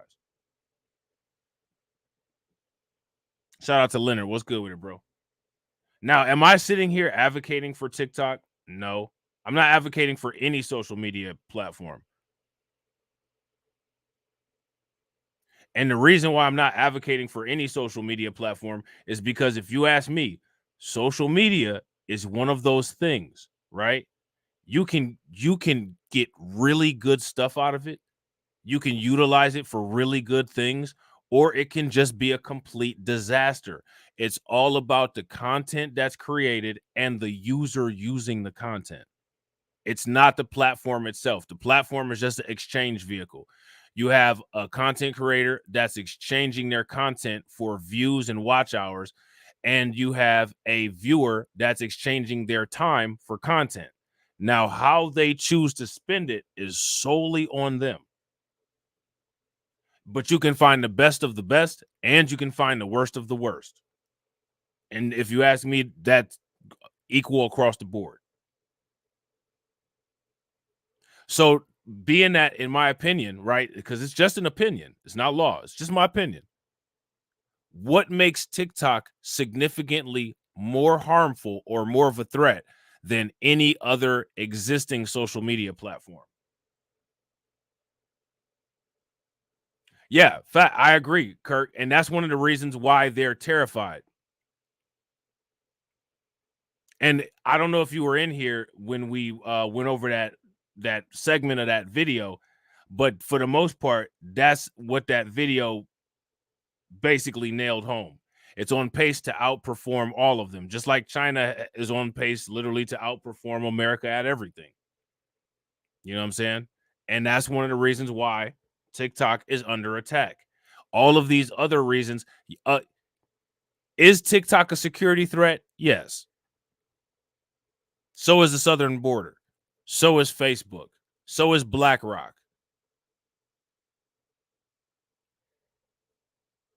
I'm not going to sit here and say, oh, TikTok is completely 100% safe and healthy and everybody. I'm not saying that. My focus, what I'm pointing out is the different treatment, right? The different treatment. And the reason, the motivation behind the different treatment. And the fact that the United States is not telling the United States public, hey, we're getting beat badly economically on a world stage. China's out here really making us look bad. We're getting our asses kicked out here. No, we're going to turn it into, we're doing this for your own protection. We're doing this for your own good. See, they're doing bad, and we gotta make sure we protect you guys. You're not protecting us from anything. They're trying to protect their own image with all of this, is what this is.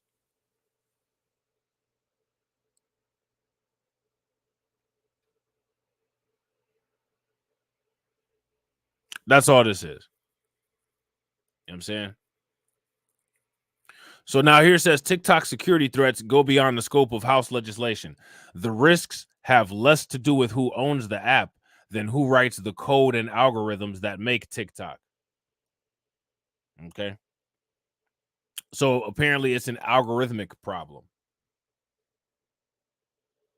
I wonder if they're worried about the same algorithm as the YouTube algorithm issues. You know how the YouTube algorithm does? If it determines that your voice has a little bit too much bass in it, or if they determine that you have a little bit too much melanin in you to make you not friendly for AI, then they just don't recommend your content.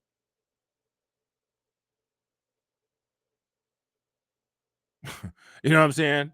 That because that's one thing that the YouTube algorithm does. You know what I'm saying? Shout out to Kirk with the $4.99 super chat. Make sure y'all show Kirk some love. Kirk said, better start them Mandarin lessons. That's hilarious.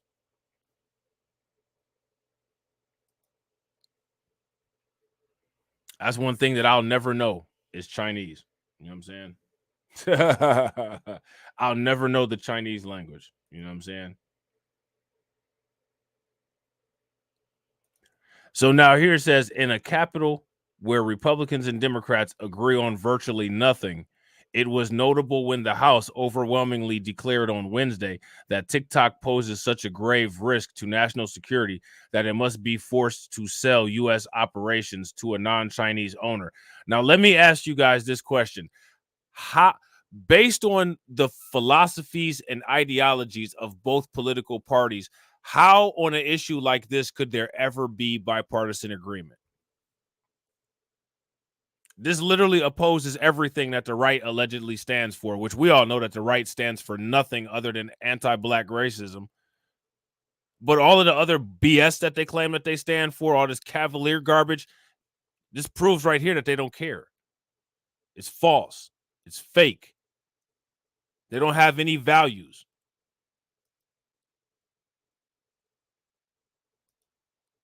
These people will literally sell to the highest bidder.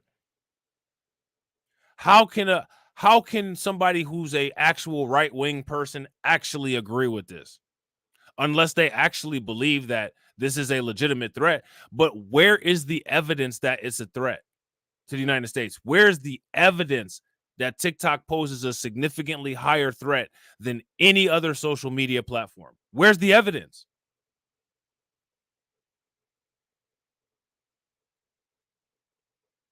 Where's the evidence that TikTok has leaked more information to the Chinese Communist Party government than Facebook has leaked at all?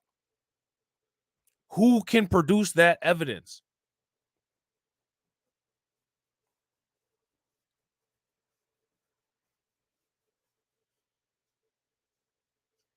Nobody in any of those Senate hearings can produce that evidence. Yet and still, we have all of this going on right now. All of this is going on right now because the United States cannot compete. Western global dominance is declining at a very rapid pace, and people don't like it. And the United States doesn't want the people that have the signed legacy to the United States to witness them fall.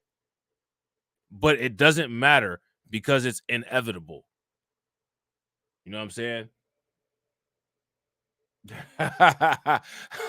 Facts. Facts. Shout out to AB Promotion with the $1.99 super chat. Make sure y'all show AB Promotion some love. AB Promotion said YouTube has the glizzy. They have the glizzy rhythm. Facts. They have a glazerism. You know what I'm saying? That's what they got. You know what I'm saying? YouTube be glazing certain content creators and then acting like other content creators don't exist. You know what I'm saying? Their algorithm, the analytics don't mean anything. You know what I'm saying? I can show you guys my analytics. I've showed my analytics before. Watch time's good. Click-through rate good. You know what I'm saying? Make it make sense. For the most part, we had about 50 people in this stream the entire time. This stream will end with about 300 views, and it'll never get any more. How?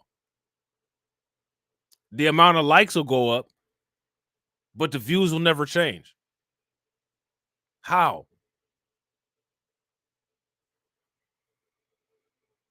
What is the actual trigger that makes the algorithm behave the way that it's supposed to and push the content out? That's why, remember when I used to tell you guys, pay very close attention. All of my videos have over 100 likes And it's rare that I get over 1,000 views on a stream. You never see content on YouTube that has 100 likes and less than 1,000 views. You never see it. How does that work? Make it make sense. You know what I'm saying?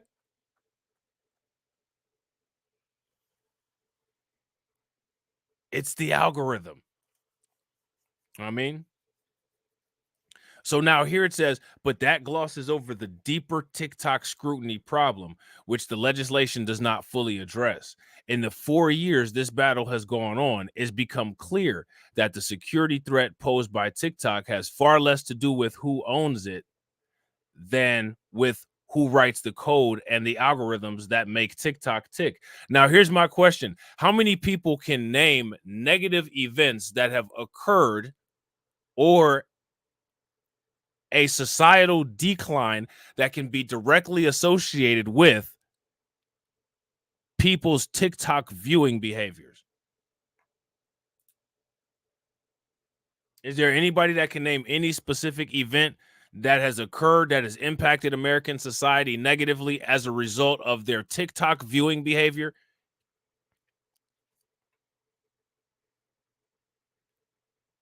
You know what's interesting? Out of all the mass shootings that we've had in the United States, I don't think that any of them have been related to TikTok viewing content. The only thing that I know of that's directly related to TikTok viewing content, ironically, is people finding out those instructions on how to hustle the immigration system at the border. Which, if they would secure the border, that would take care of that.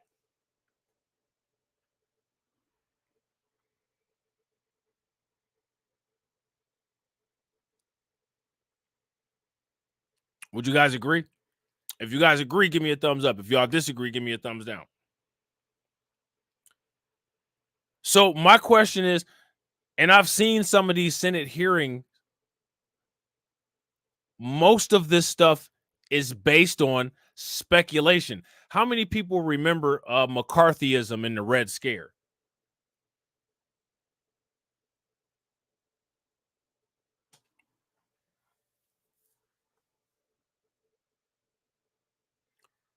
This is damn near like McCarthyism in the Red Scare. You know what I'm saying? So now here it says those algorithms. Now here's another question, right? I'm going to ask this question again. I asked this question at the beginning of the stream, but I'm going to ask this again. How many people have heard that Facebook's algorithm is addictive and harmful? If you've heard that in reports, give me a thumbs up in the comment section. If you guys haven't, give me a thumbs down. Here's my question. Have there been reports that have come out and shown the same thing about TikTok? And now my question is, what has been done to Facebook to correct that?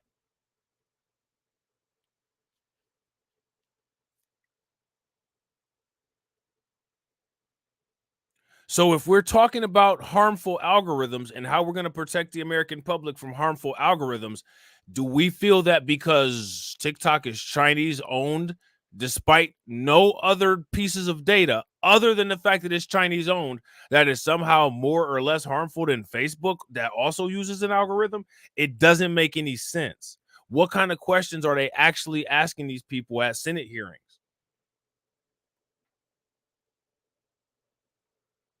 You know what I'm saying? So now here it says these algorithms, which guide how TikTok watches its users and feeds them more of what they want, are the magic sauce of an app that 170 million Americans now have on their phones. That's half of the country. But TikTok doesn't own these algorithms.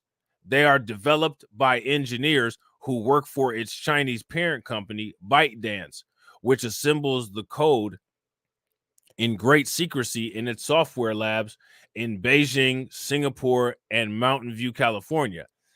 But China has issued regulations that appear designed to require government review before any of ByteDance algorithms could be licensed to outsiders.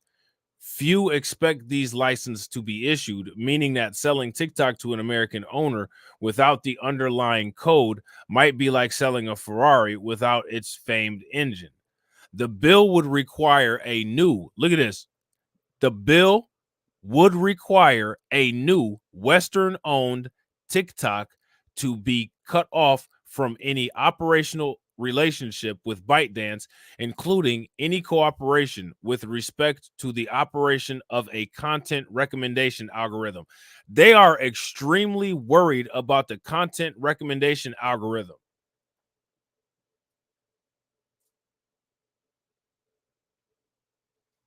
Oh yeah, I'm definitely down, Kirk. If you guys are down to deep dive on C-SPAN and see what they're actually talking about in these Senate hearings, give me a thumbs up in the comment section. If you guys aren't, then give me a thumbs down. Yeah, we definitely can. We definitely can. So now here it says, so the new American-based company would have to develop its own Made in America algorithm. Maybe that will work, or maybe it would flop, but a version of TikTok without its classic algorithm might quickly become useless to users and worthless to investors. And right now, China has no incentive to relent.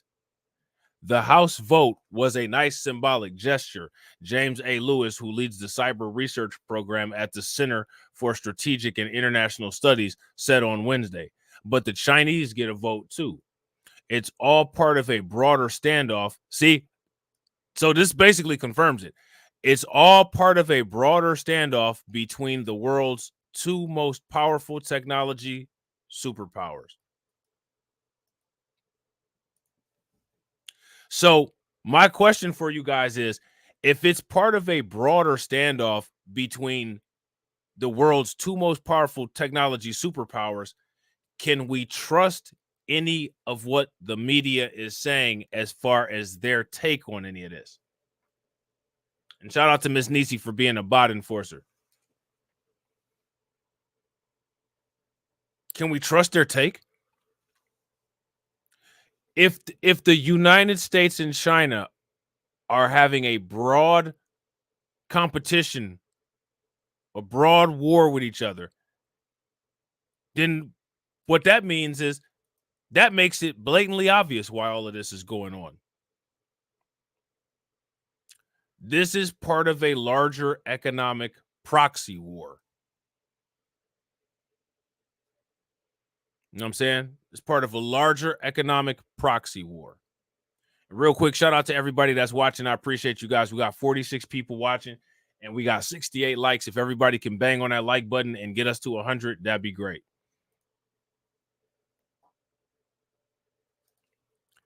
The sparring plays out every day, including in President Biden's refusal to sell China the most advanced computer chips and in China's objections to a forced sale of one of the most successful consumer apps in history. A spokesman for China's foreign ministry said on Wednesday that Washington was resorting to hegemonic moves when one could not succeed in fair competition. And this is basically the same as what we read earlier, which again was proven, right? Was proven beyond the shadows of a doubt with this video right here.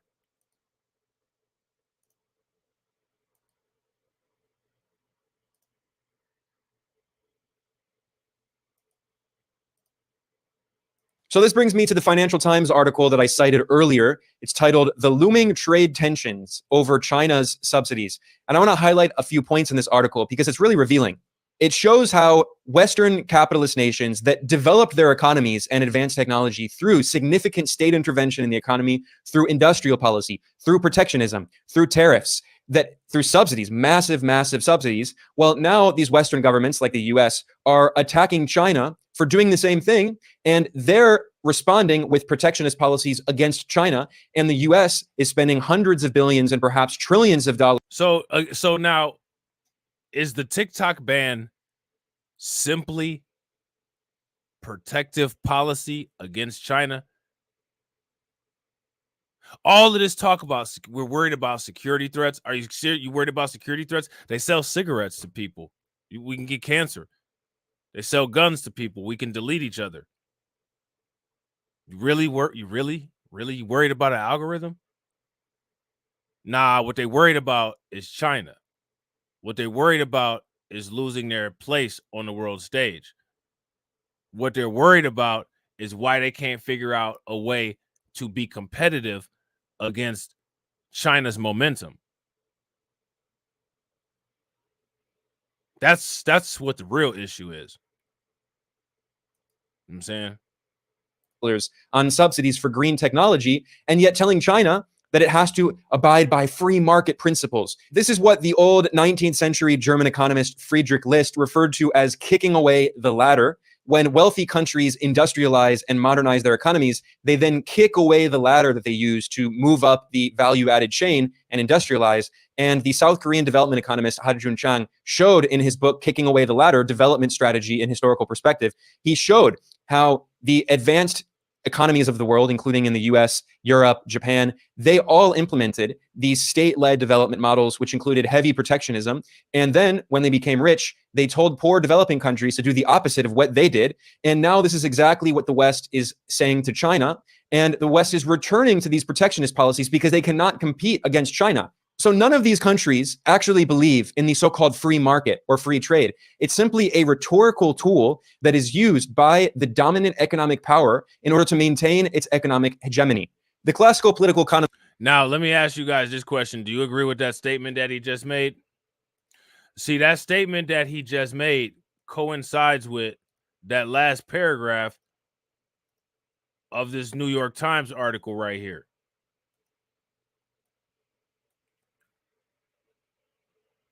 A spokesman for China's foreign ministry said on Wednesday that Washington was resorting to hegemonic moves when one could not succeed in fair competition. And that right there is what is going on with TikTok. It's literally nothing else. Literally nothing else. All this stuff that all of this stuff that they saying that they're concerned about and worried about, like, we could get hacked at any moment. I mean, you're worried about security? Fix the infrastructure. Our power grid is vulnerable. I guarantee you our power grid being vulnerable is literally more of a threat to more people on a wider area than TikTok.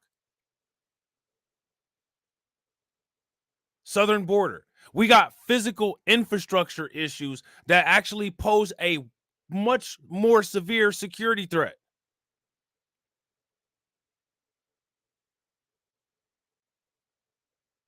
It's about the competition or the lack thereof when it comes to on the part of America. As David Ricardo famously argued back in the early 19th century, that every country should have free trade and should trade according to their comparative advantage, and that free trade benefits everyone. Now, in addition to being a political economist, David Ricardo was also a politician. He was a member of parliament from the UK, and he conveniently left out how this narrative benefited the British Empire and the British Empire's economic interests. And since then, several scholars have pointed out, although it's still not mainstream, David Ricardo is considered a god alongside Adam Smith. But a few independent critical scholars like Matthew Watson at the University of Warwick, he pointed out that Ricardo's account of the purely mathematical logic of comparative advantage writes out of economic history the centrality of both imperial wars and African slavery to the early English and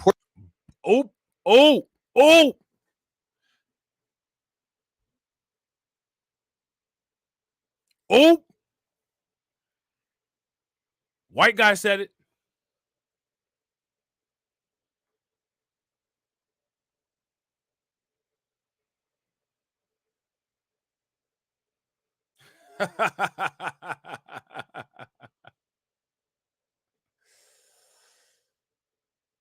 Let's run that back, shall we?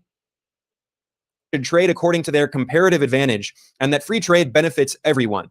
Now, in addition to being a political economist, David Ricardo was also a politician. He was a member of parliament from the UK, and he conveniently left out how this narrative benefited the British Empire and the British Empire's economic interests. And since then, several scholars have pointed out, although it's still not mainstream, David Ricardo is considered a god alongside Adam Smith. But a few independent critical scholars like Matthew Watson at the University of Warwick, he pointed out that Ricardo's account of the purely mathematical logic of comparative advantage writes out of economic history the centrality of both imperial wars and African slavery to the early English and Portuguese experience of so-called free trade. Boom. Boom.